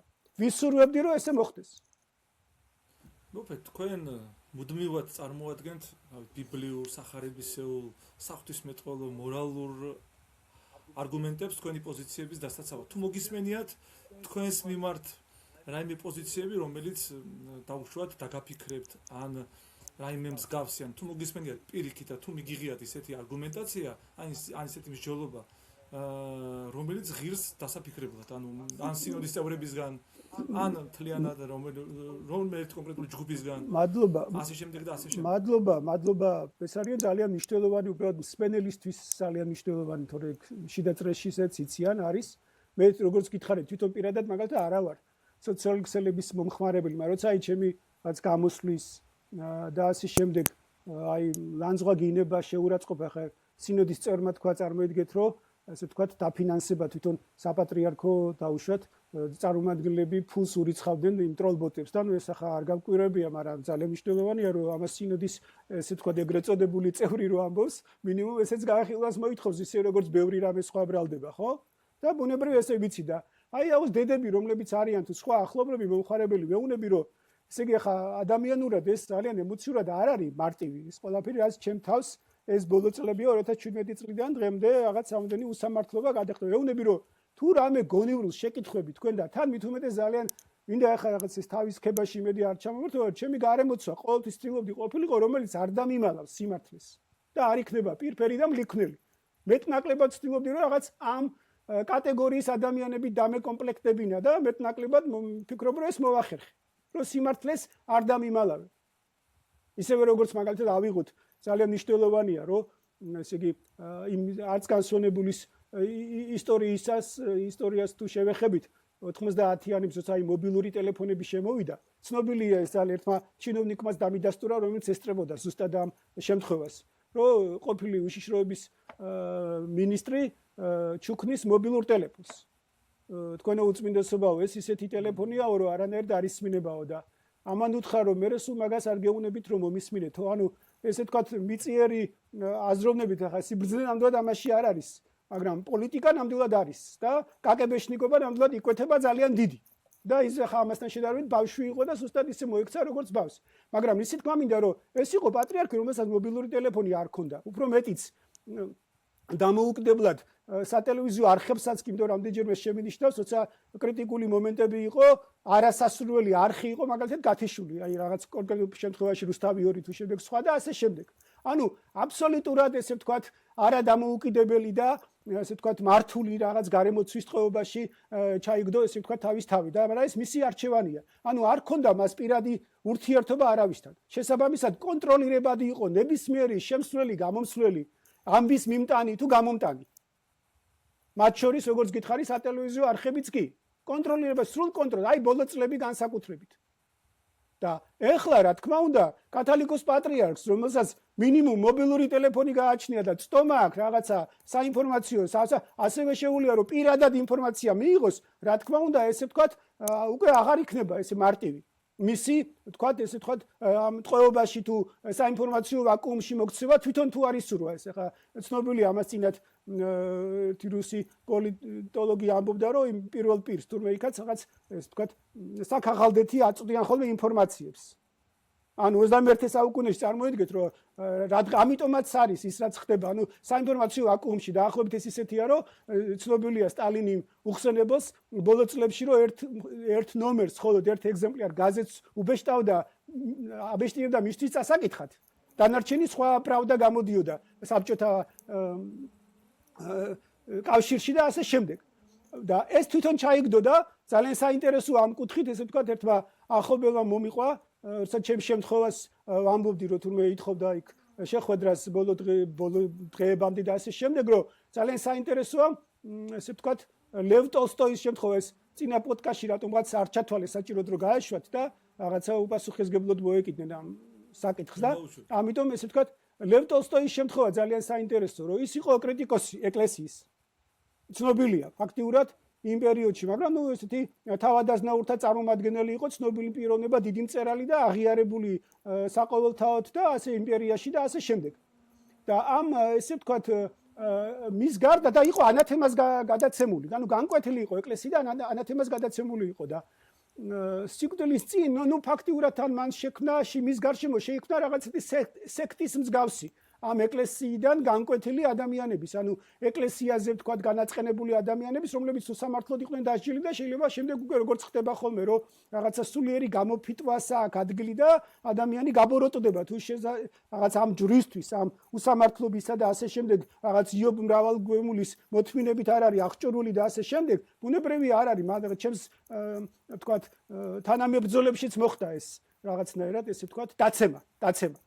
ხო და შეიქმნა სექტა ასევე ამ ეკლესიის კრიტიკოსებისა და ლევ ტოლსტოიმ სიკვდილის წინ მოითხოვა რომ მოეყვანათ მღვდელი და ეზიარებინათ რომ მას ეთქვა აღსარება. ბუნებრივია ხა აი სამეგრელოში იტყვიან ყველაზე დიდი დანაშაული თუ წყევლად ითვლება როცა უზიარებელი მიდის კაცი ამ ქვეყნიდან და ასე შემდეგ. ბუნებრივია პირველ რიგში სანამ თქვათ სასტრაფოს რო გამოიძახება ადამიანს თუდად რო ასევე მღვდელი უნდა მოიყვანო და აზიარო და ეს ჩვეულებრივ მორწმუნე ადამიანისთვის თქვათ ძალიან მნიშვნელოვანია. ხო და მოვიდა ეპისკოპოსი თურმე ლევ ტოლსტოის საზიარებლად ეკლესიამ გამოგზავნა და რა მოხდა? ამ გარემოცვამ არ შემოუშვა და უკუაგდო. არ მიიღო. რატო? იმიტომ რომ ტოლსტოი კიკდებოდა, მაგრამ ეს სექტა იყო, რომელსაც სჭირდებოდა დაუშვათ ეს თავისი პოზიციების გამყარება და არ უნდათ ამ მითის დამსხვრევა და ასე შემდეგ. ამიტომ ეს საშიშროება არსებობს. გარემოცვა ღუპავს და ამიტომ რა თქმა უნდა რომ მე რას მომყევი რომ ჩემებს ვეუნები ყოველას ახლობელმა მეგობრებმა იციან სიმართლეს პირში უძრახეს პრინციპით, რა ვიცი ხა თუ სხვაზე ვამბობ და თუ იგივე აცგანსვენებულზე მithქვამს რომ ჩემი შეცდომა ის იყო რომ სოლომონ ბრძენის სწავლება დავარღვიერო ნუ ამხელ ბრიყვს შეგიძულებს ამხილე ბრძენი და შეგიყვარებს. ეს განზოგად ჩემ თავსაც ვეუნები ამას, რასაც სხვას ვეუნები რომ თუმცა ძალიან ხშირად მიწევს ამის თქვათ ვერ ვარჩევ და არ არის მარტივი ან მაინც ხა იოანე ნათლისმცემელმაც იცოდა დაუშვათ თუ წმინდა გიორგიმ დიოკლეტიანი არაპატიებდა თუ ჰეროდე რო უგუნური და ბრიყვი იყო და რო განრისხდებოდა მის მხილებაზე, მაგრამ მაინც ამხელდა ასე რომ სოლომონ ბრძენი კი მიწიერა და ამას სიბრძნეა და გვასწავლის რომ ავირიდო თავიდან განსასწრელი, მაგრამ ეს არ არის აბსოლუტური ჭეშმარიტება. რომ ჩვენ ამის გამო თუმცა ეს არის თუთა ადამიანური და გასათვალისწინებელი. სიფრთხილეს თავი არტკივა პრინციპი. ამიტომ ყველას ვეუნები რომ თუ რამეს ესე ვთქვათ ნახავთ გონივრ აი რასაც თქვენ სვამთ, მითხარით. ყოფილა შემთხვევა და რაღაც დაუშვათ აი დედაოს გაუცია პასუხი. მაგრამ ძირითად შემთხვევაში ეს ვამბობ ახლა მხოლოდ მე სოციალურ ქსელის მომხმარებას, რომელიც აი მხოლოდ ლანძღვაზე გადადიან და ხა ისეთ სიტყვები უბრალოდ სირცხულია რომ ასეთი ადამიანები იცავენ ვიღაც პოზიციას ეკლესიაში ან მომავალ პატრიარქს ან ასე შემდეგ, რა ვიცი ხა გამახსენდა ძალიან საინტერესო შემთხვევა გაბრიელ ეპისკოპოსს რო გამოარჩევენ და დაადგენენ ეს ეგზარხოსების ეპოქა რუსული იმპერიის მმართველობის цаრისტული რუსეთისა და იმერე განამწესებენ იმერეთის ძალიან ტრაგიკული ადამიანი იყო მოგეხსენებათ მისი ოჯახური მდგომარე, ძალიან განათლებული და ფსიქოლოგი. მისი ფსიქოლოგიური საფუძვლები დღემდე არ არის ბოლომდე შესწავლილი და გამოყენებული. უზნაძისას არ ჩამოუვარდება არანაირად. და ესე იგი, როცა მიდის იმერეთში თავის ეპარქიაში სამცხსო, ესე იგი, ბლაგოჩინი, სამღვდელოება და წარმომადგენელი საერო ხელისუფლებისა ხვდებიან იმერეთის საზღვარზე. ეგებებიან. ნუ როგორც წესია ეპისკოპოსს, ესე იგი, დახვედრა მოუწყო საზღვარზე. და ერთ-ერთი ბლაგოჩინი გამორჩეული ალბათ ვინც ყველაზე მეტად გამოვიდა სიტყვით. მიმართავს, მიულოცა, დალოცა მისი ჩამობძანება ეპარქიაში და ამბობს რომ პირფერობს, პარისევლობს, დაინახა ახლა რას გამოაპარებ ეს ადამიანი ძალიან ამაღლებული იყო სულიერი ჭვრეტით, თქვათ, დაჯილდოებული გაბრიელ ეპისკოპოსი და ეუნება რომ ბევრიო კუროსთავი და ეკალი არისო ეპარქიაში და გასაწმენდიაო. მოусმინა გაბრიელ ეპისკოპოსმა შეხედა და უთხრა რომ მე მგონი ერთ-ერთი პირველი კუროსთავი შენ ხარო და შენგან მომიწევს დაწყებაო ხა როგორი პირდაპირობაა და როგორი სულიერებაა და როგორი ასევე ქრისტიანობაა და მღვდელთავრობაა. მინიმუმი არ ვიცი მე არ არის ცნობილი რა მოხდა განკვეთა დასაჯა თუ არა, მაგრამ ხო დაამდაბლა და ხო თავისი ადგილი მიუჩინა და ამით თქვა რომ ჩემს გვერდით ლიქმნელების და ფარისევლების ადგილი არ არის, იმიტომ რომ ესენი ღუპავენ პირველ პირს. და არ ყოფილა სხვა შემთხვევა ხარ, როდესაც მოვიდა ჯერ ერთი მღვდელთავარი, გამოგზავნა თვითონ პატრიარქმა, მერე სამნი, ახლა თუ რამე არგუმენტი არსებობდა, აქ ერთადერთი არგუმენტია, ერთადერთი, რომელსაც ახლა თუ არ ჩავთვლით დაუშვათ იქ ერთი ცნობილი რაღაც მეანიგნოტე დაუშვათ მღვდელთავრის სიტყვას, რომელიც სხვა არგუმენტი არ არსებობდა ჩემს წინააღმდეგ მამათა სწავლებიდან თუ ბიბლიიდან თუ ასე შემდეგ, რომ ესე ვთქვათ ცოლმა ქმარს შეუსწრო საყვარელთანო და დაიწყო კივილიო. და ქმარმა უთხრა გაჩერდიო, ეხლა მე და შენ ვიცი და ყველას ნუ გააგებო. და ესე იგი რა გამოდის, რომ და მოიწონა იმან აცგანსვენებულმა, იმიტომ რომ სხვა მართლა მე შემცხვა მის მაგივრად. და რა გამოდის, რომ ესე სხვა არგუმენტი არ არსებობდა, მაგრამ ამაზეც მოდი ვიმსჯელოთ, გავშალოთ, რომ რა გამოდის, გამეცინა, რომ რა გამოდის, რომ მრავალცოლიანობა დაუშვათ, ხო? ან იმ ცოლმა, ამ ქმარმა ის მაინც არ უნდა თქვას, რომ აპატიე მეც არ ვიზამ. შევწოდე, გიღალატე, მაგრამ მეც არ ვიზამ, მაგალითად ვამბობ, ხო? რა ვქნათ, დაუშვათ. გაჩუმებას გთხოვდნენ, არა? ბუნებრივია, სხვა მეტი არ არსებობდა. მეორე არგუმენტი, რომ ესე ვთქვათ, ბიბლიიდან, რომ ესე იგი ნოეს მდგომარეობა, როცა ესე ვთქვათ, შულებმა სიშიშვლე, ესე ვთქვათ, დაფარეს.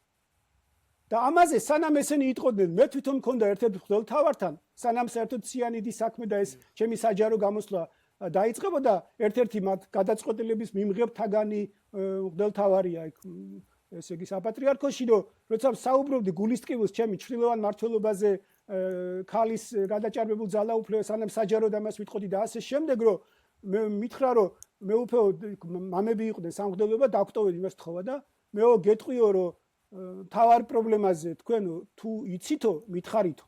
ანუ შორენა კი არ არისო თავარი პრობლემა, სხვა რამე გვაქვს ჩვენ.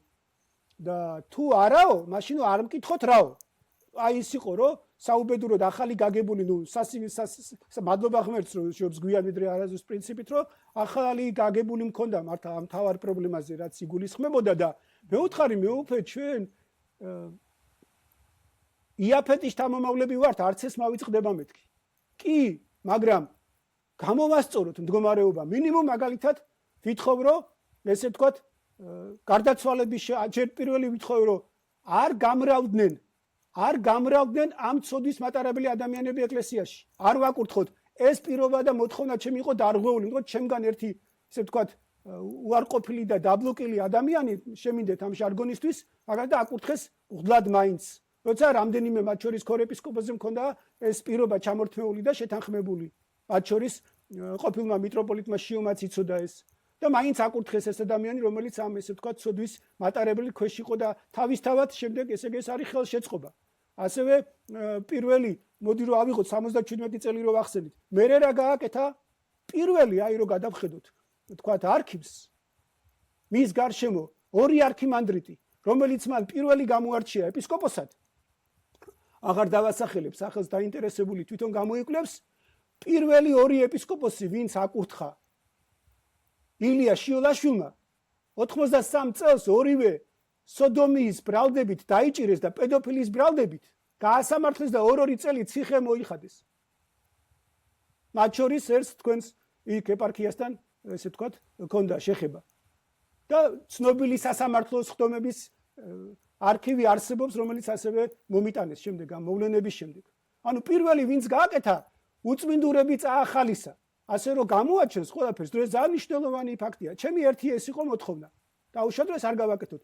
მეორე რომ დაცვა იყოს კატეგორიული და გაკონტროლდეს ის მდგომარეობა და მესამე ყველაზე მთავარი რომ ამის გამო ჩვენ დივა რეფერენტი ჩვენ არ უნდა გვაშანტაჟებდეს ამ თავარი პრობლემის გამო და ეკლესია ჩრდილოვანი მართლობით უკანონოდ არ უნდა იმართებოდეს. მე არ მაქვს არანაირი პრეტენზია ტელევიზიიდანაც წავალ და ჩვენს ეპარქიას მივხედავ, ხოლოდ ესე ვთქვათ, სამართლიანობა იყოს რაღაცა ჯგუფი შეიქმნას, კვირაში ერთხელ თუ არა, ორ კვირაში ერთხელ შევიკრიბოთ, მღვდელთავრები, იმდენი საკითხია, სინოდი არ ტარდება, თუ ტარდება 2 საათში თავდება. ერთხელ მახსოვს რაღაც საკითხი წამოწე, ხო ეს ისეთი საკითხია, ერთმა მითხრა, რომ ამასო ჩვენო დღესო ვერ მოვჩებითო. და მე ვთხარი, რა პრობლემაა, რომ ხვალ გავაგზელოთქო. კვირეები გრძელდებოდა. თვეები გრძელდებოდა საეკლესიო კრებები, მათ შორის სინოდის ხდომები. თვითონ ესე იგი 21 წელსაც კი პატრიარქის გამორჩევა 5 დღე გაგრძელდა გელათში. უწმინდესი ამბროსის გამორჩევა 5 დღე ცნობილია. ანუ ეგ ნორმალური პროცესია. ეს ნორმალური პროცესია, აბსოლუტურად. მით უმეტეს ამდენი თქვათ გამოწვევების წინაშე ვართ ჩვენ ერი 21 საუკუნეა აპოკალიფსური ეპოქაა, რამდენი გამოწვევა გვაქვს. და რა პრობლემა არის? რომ სინოდი 2 საათში არ დამთავრდეს დაუშვათ. რაღაც სტანდარტულ, კაი, ახლა 3-4 საათი ძალიან დიდი პროგრესი გვაქვს, რომ 3-4 საათი გრძელდება ბოლო სხდომები. მაგრამ აქ საქმეა, როცა თემები უნდა ამოიწუროს, დაუშვათ.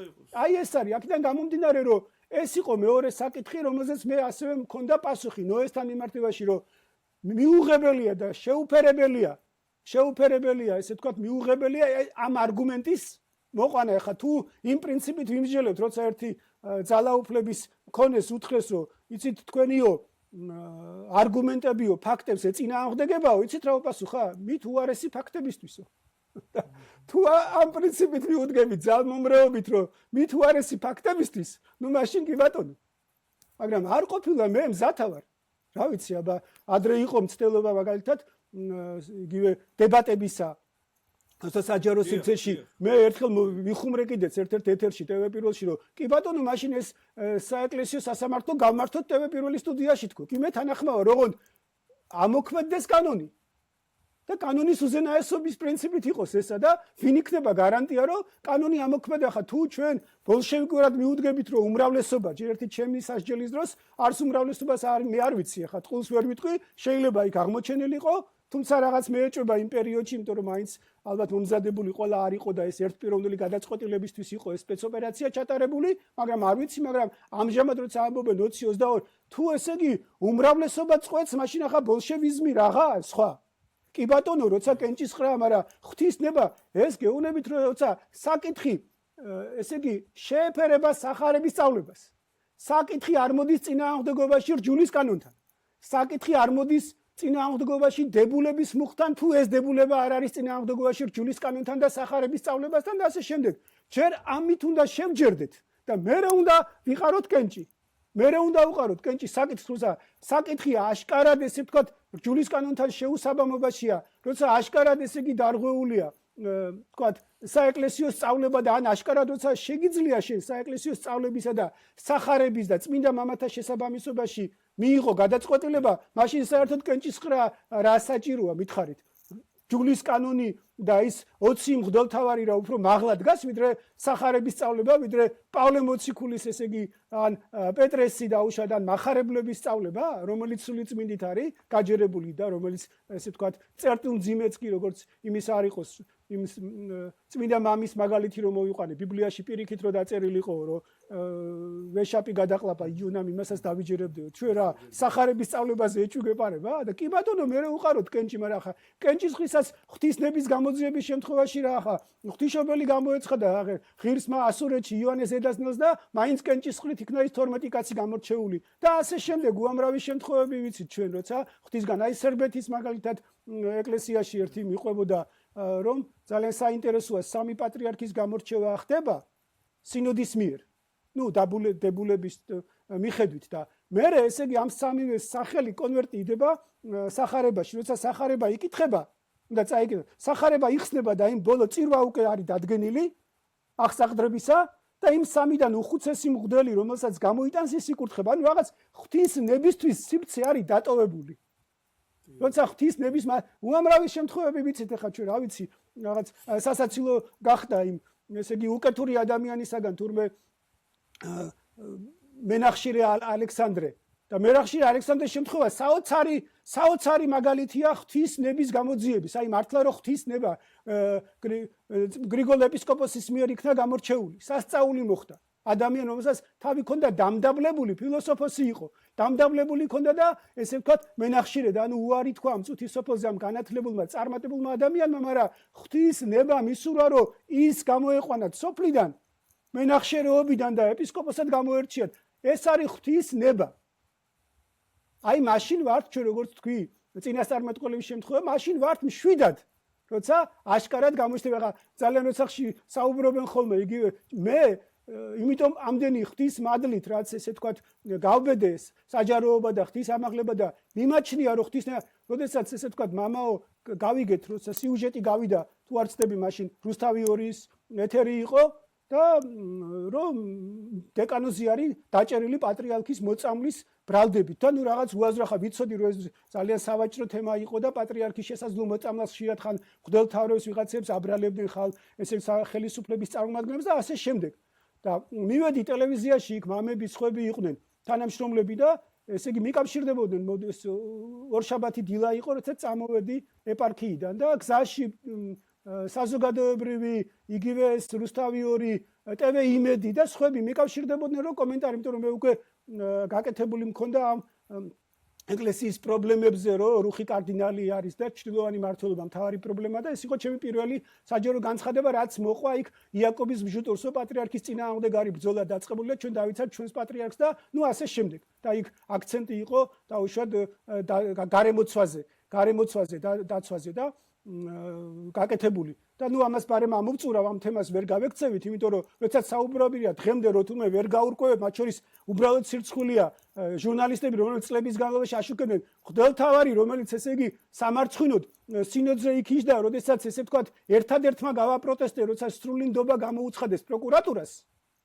და ერთადერთმა გავაპროტესტე, ესე ვთქვათ, სრულ ნდობას, როგორც პილატეს სასამართლოს, ესე იგი გამოცხადება არ იქნება სრული ნდობის, ასევე ამ პროკურატურის, რომელიც ამბობს, რომ ციანიდით, ესე იგი კაცი მიდიოდა არარსებული ციანიდით, თან დაკითხვაში საპყრობილეში მყოფ მღვდელს რაღაც საზიზღარ კითხვებს უსვამდნენ, რომელიც აბსოლუტურად არაფერს შესაბამისობაში და კავშირში არ იყო, ესე ვთქვათ, ციანიდთან.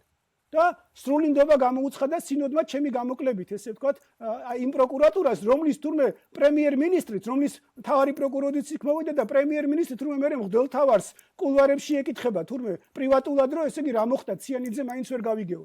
იმ მღვდელმთავარმა, რომელიც როცა ვამბობდი, რომ ჩვენ გამოიყვანოთ ეს კაცი თუ რამე დაშავებული აქვს, რომ საეკლესიო სასჯელი დავადოთ, თუ არა ეს ერისთვის, ხელისუფლებისთვის, ორივესთვის დიდი სიხილვე მოუნელებელი ჭრილობაა.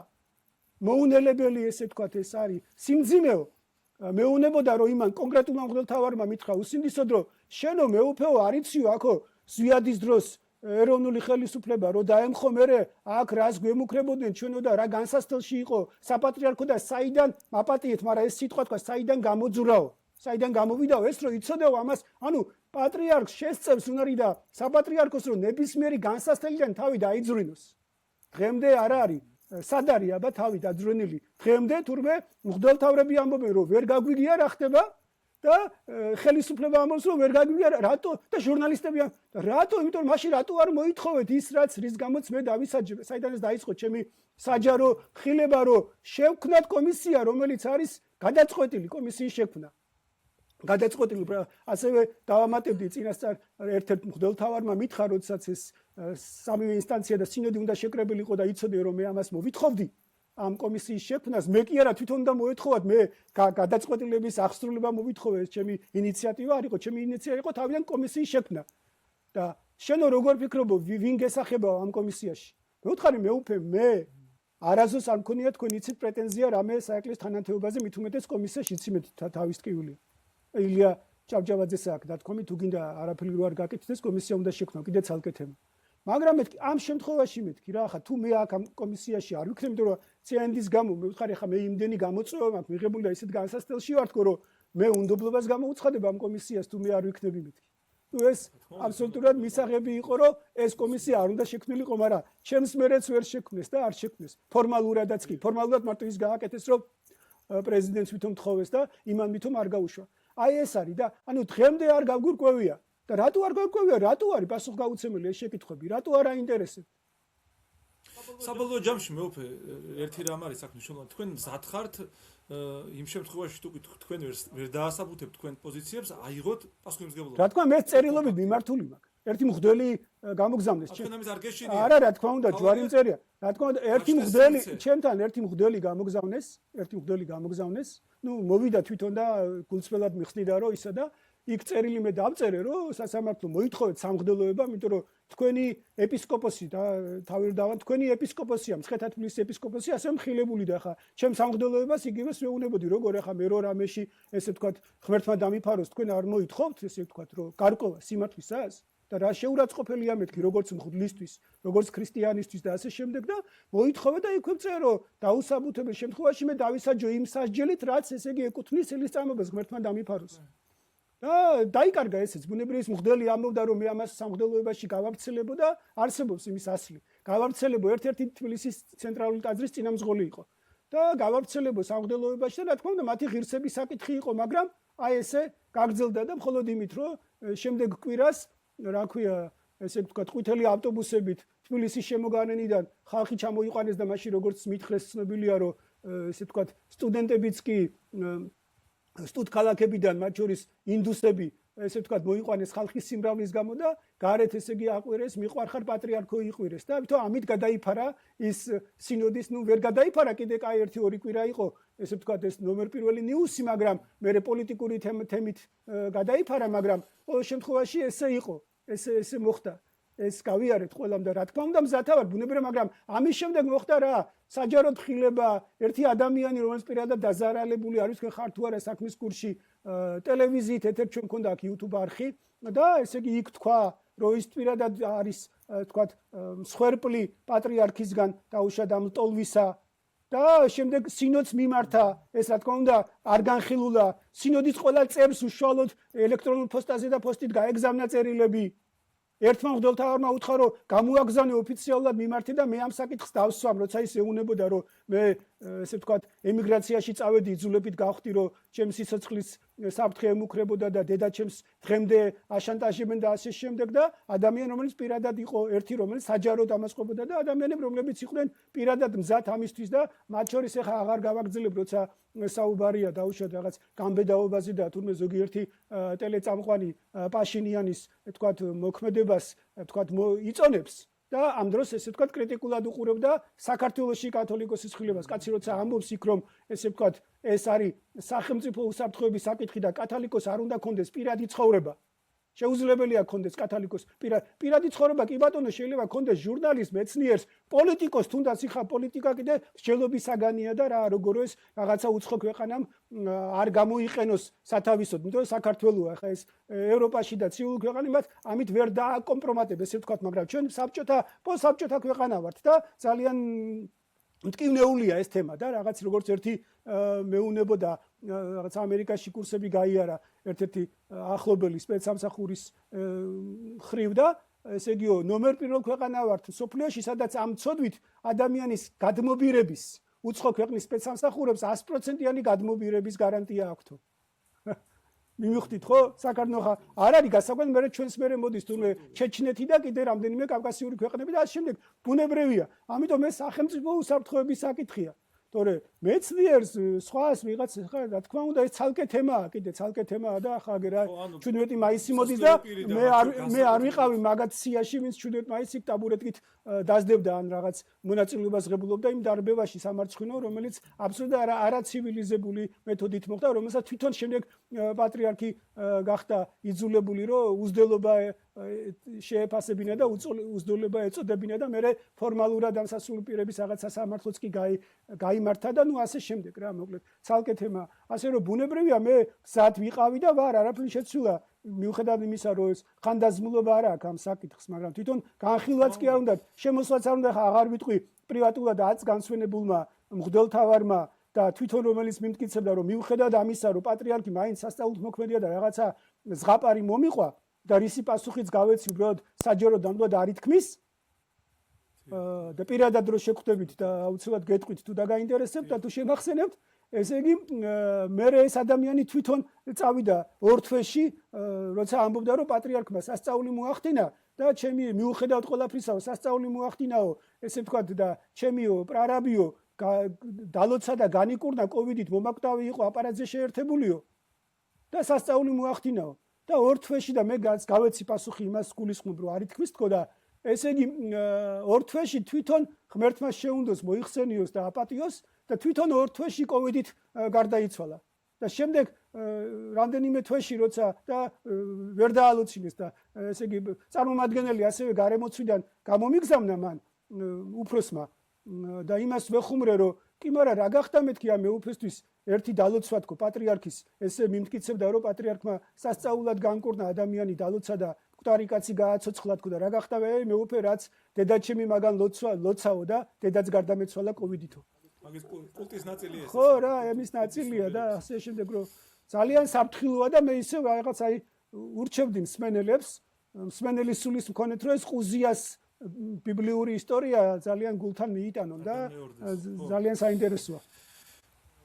რა თქმა უნდა, ძალიან არაჩვეულებრივი ინტერვიუ გამოგვიდა, ვფიქრობ და აი კიდევ ერთხელ რაიმეს დამატება ხო არ გინდათ და რას ეტყოდით აწყვოში ჩვენს პატრიარქს, ანუ პატრიარქ შიო მესამეს. იცით რა, ძალიან ადამიანი კი ბატონო, ძალიან კიდევ ერთხელ ულოცავ და მინდა ღვთის შეწევნა უსურო. მე ხშირად მეუბნებოდნენ, როცა დაუშვათ გულშემატკივრები, როცა ეკლესიაში არსებულ ამ არაჯანსაღ მდგომარეობაზე გულის ტკივილით შეუძლებელია ამას რაღაც სხვანაირად.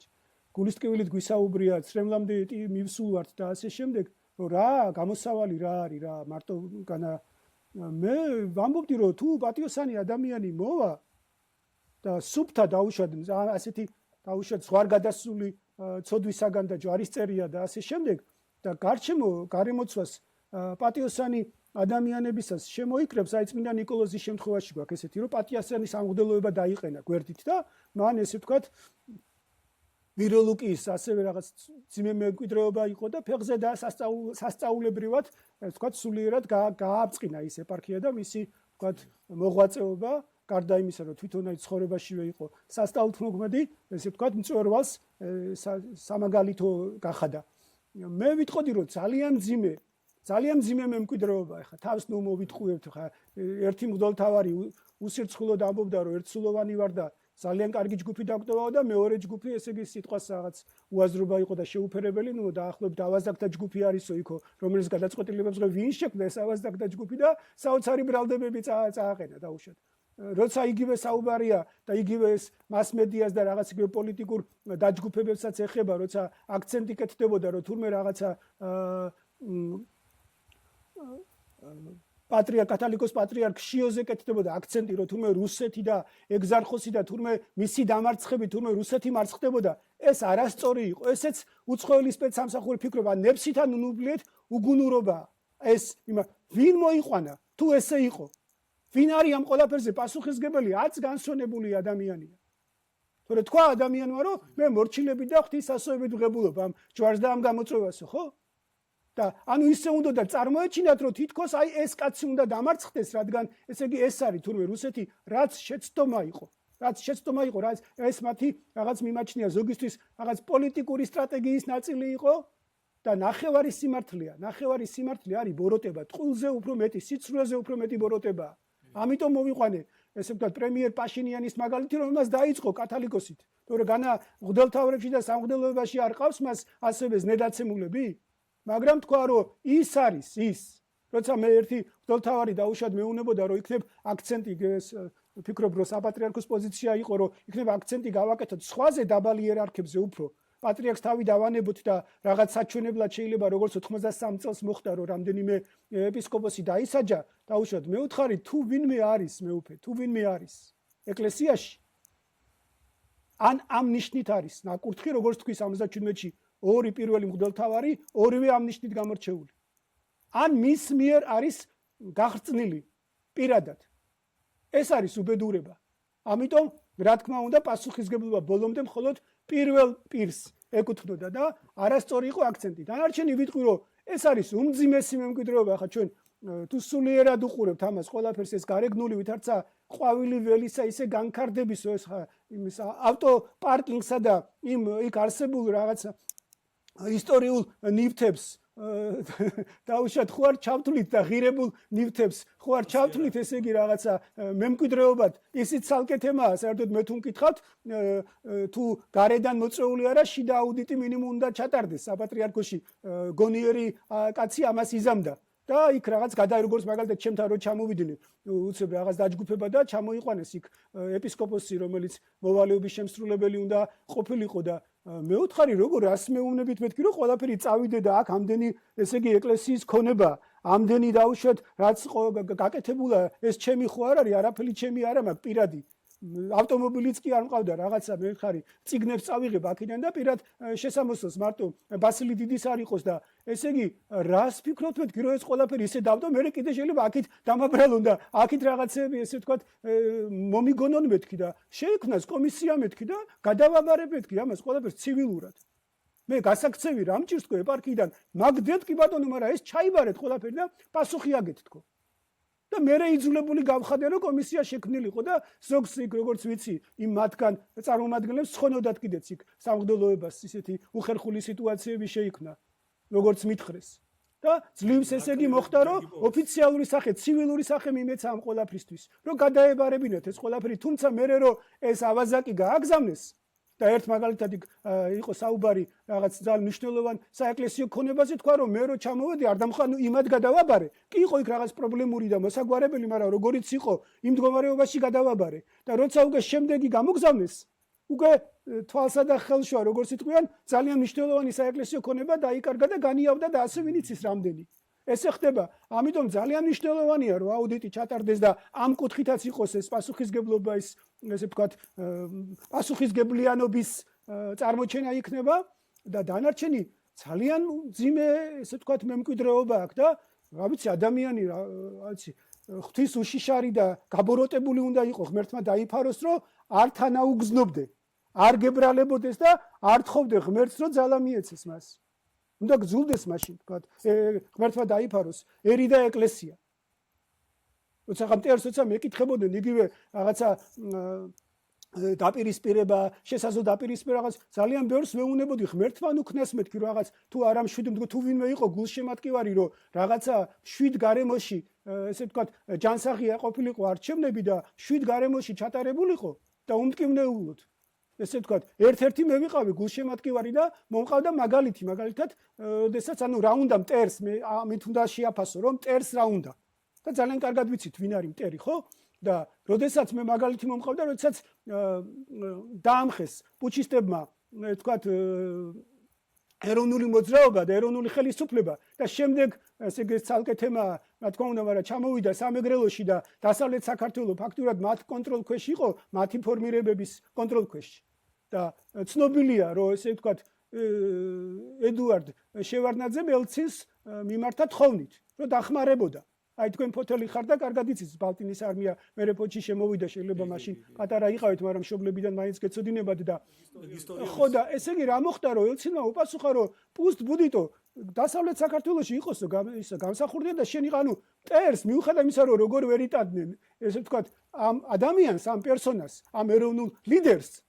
თანახმა იყვნენ რომ საქართველოს ოღონ შვაზე გაყოფილიყო და ხარი მისთვისაც დაეჭირათ დასავლეთ საქართველოში და მე ესე ვთქვათ იზოლებული გახდა რომ ეს ბალტიის უკრაინისთვის მიემართა და ასე შემდეგ როგორც მოხდა იცით რა და არ არის გამორიცხული აი ჩემთვის მაგალითად უთქვამ ძალიან ბევრს იგივე ის ბასილ კალავიშვილის დროს ერთმა მითხრა რუსთაველზე შემხვდა ერთი ყოფილი ძალოვანი ვინც იმკურირებდა ამ საქმეს და რუსეთის დავალება იყო რომ განხეთქილება შეგვეტანა საქართველოს ეკლესიაშიო უბრალოდ ეპისკოპოსი არ იყო და ეს არ მოხდა თორე ერთ-ერთი ესეთი დავალება იყო ანუ მტერს ეს უნდა რომ ეკლესია გაიხლიჩოს დაპირისპირება მოხდეს და ასე შემდეგ თუმცა ეს ცალკე თემაა კიდე ეს სერგიანული ესე ვთქვათ საბჭოთა მემკვიდრეობიდან რო არის კიდე ეკლესია გასანთავისუფლებელი და მართლმადიდებლობა როა დასაბრუნებელი და ქრისტე ღმერთი როა დასაბრუნებელი სიმართლით და კანონიკით ეს ცალკე თემაა დაუშვათ ეკლესიაში მაგრამ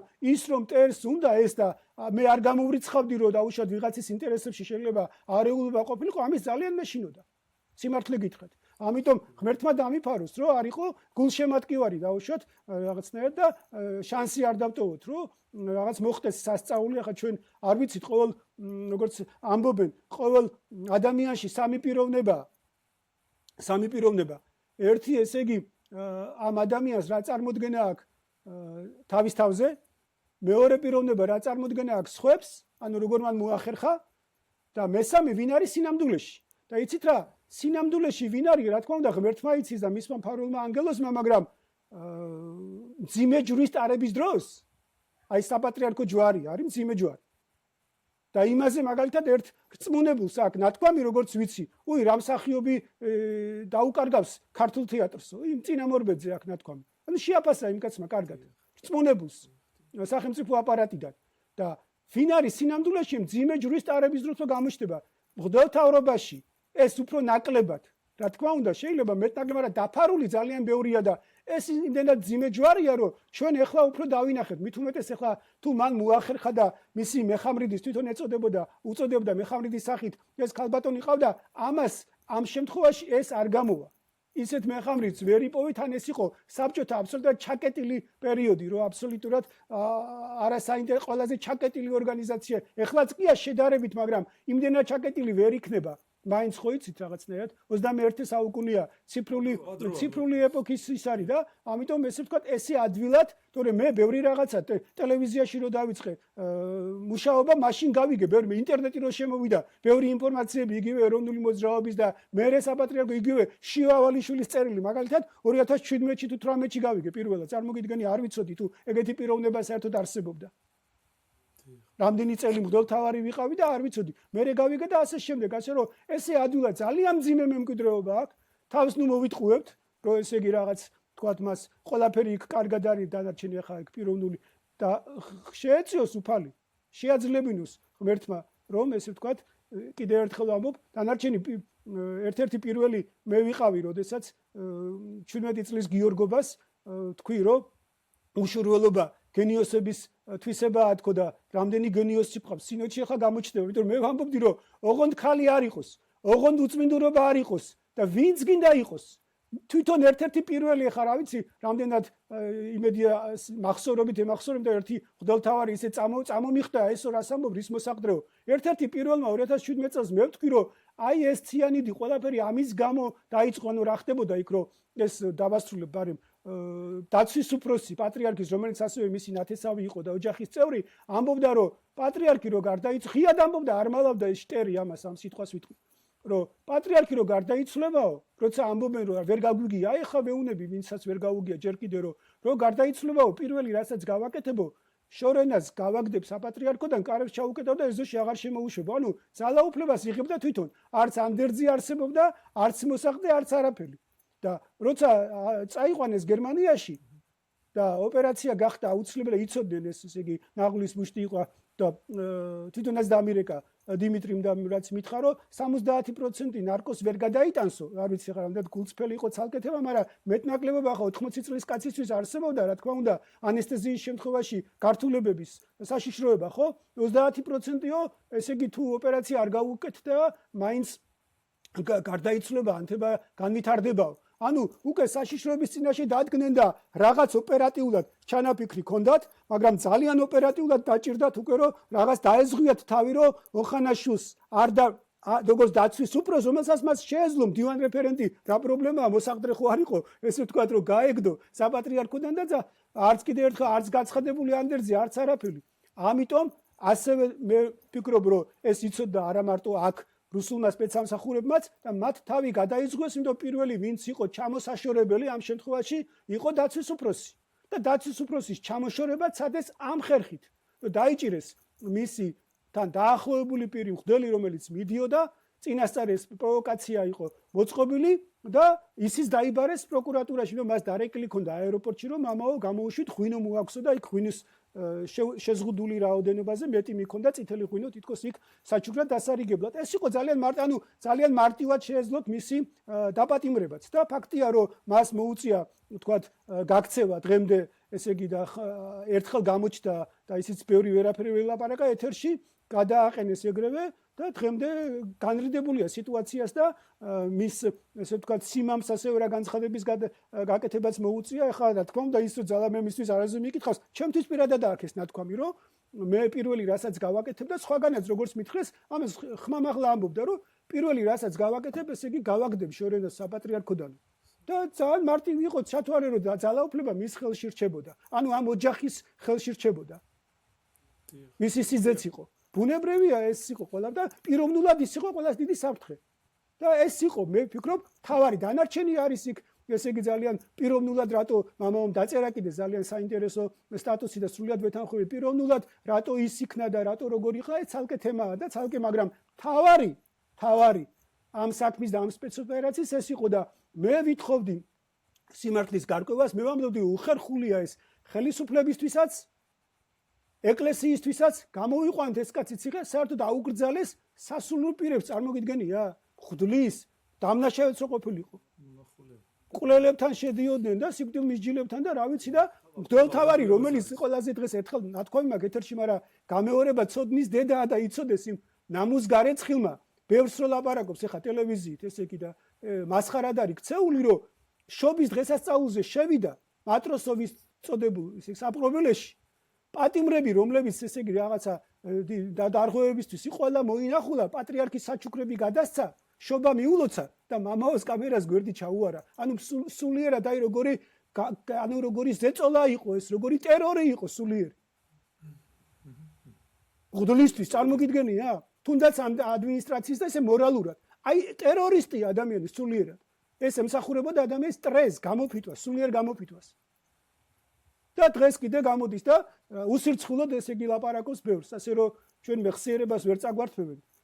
ისევე როგორც სიმართლის თქმას ვერ აგვიგზავნენ, სანამ პირში სული გვიდგას და როგორც ცხონებული ზვიადი გამსახურდია იტყოდა, რომ მხოლოდ სიკვდილი გაგვაჩერებს სიმართლის თქმისგან და როგორც ბასილი დიდი ამბობს, რომ ესე ვთქვათ, ქონების კონფისკაციით ჩამორთმევით ვერაფერს ვერ ჩამომართვენ, არაფერი არ მაქვს, პირადი ყველაფერი ეკლესიის არის და ესე მოხდა და ეს დამტკიცდა, წამოვედი ეპარქიიდან, ფიზიკურ ძალადობასაც შეეხება, იმდენად სუსტი ვარო, რომ ერთი დარტყმაც საკმარისია, რომ სული განუტევო, მამით მადლობელი ვიქნები, რომ ჩემს ღმერთთან წასვლას დააჩქარებენო, ასე რომ ვერ დაგვემუქრებიან ვერაფრით.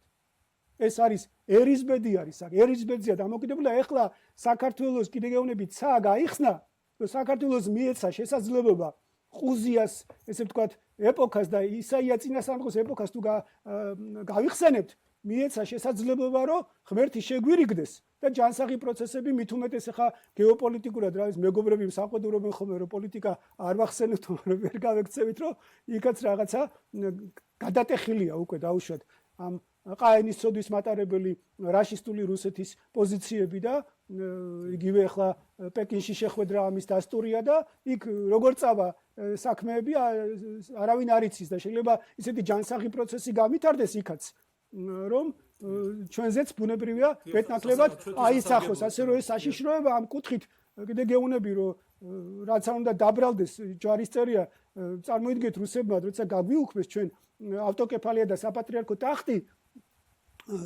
811 წელს. პირველი ეგზარხოსი იყო მხოლოდ 6 წელი ვარლამ ერისთავი. აბსოლუტურად რუსი იქ გაზრდილი რუსული ცნობიერება, ქართული გენის მატარ, აი ქართული გენისაც კი ეშინიათ იმათ. და მერე არც ერთი ეგზარხოსი ჩვენ არ ყოლია, თქვათ, ესე ვთქვათ, ქართველი. ასე რომ ბუნებრივია ნებისმიერი ქართველი, რაც არ უნდა ჩვენ არ მოგწონდეს თუ რაღაცა კითხვის ნიშნები გქონდეს, მაინც რა თქმა უნდა, საქართველოს შვილია და ქართული გენის მატარებელია და მით უმეტეს თუ ესე ვთქვათ, გარემოება შეუწყობს ხელს, თავ და ყველამ უნდა შეუწყოს ხელი, ბუნებრივია და მეც ერთ-ერთი ჯარისკაცი ვარ, როგორც რიგითი ქართველი, რომ რაღაცა ეს იქნეს სასიკეთოდ, ღვთის სიყვარულით. ღვთის მოყვარე ადამიანებით სასიკეთოდ იქნეს გამოყენებული ნებისმიერი ახალი გარემოება და ეს რეალობა. ღმერთმა, რომელიც ინებოს უფალმა, ამინ. ამინ. ეთელი მეუფე, დიდი მადლობა მეუფე, მე მგონი კარგი ნოტა იმისთვის, რომ დავასრულო და თქვენთან საუბარი უსასრულოდ შეიძლება. მადლობა ღმერთს, მადლობა ღმერთს. და დაგემშვიდობებით. დიდი მადლობა თქვენ და დიდი მადლობა ჩვენს მაყურებელს.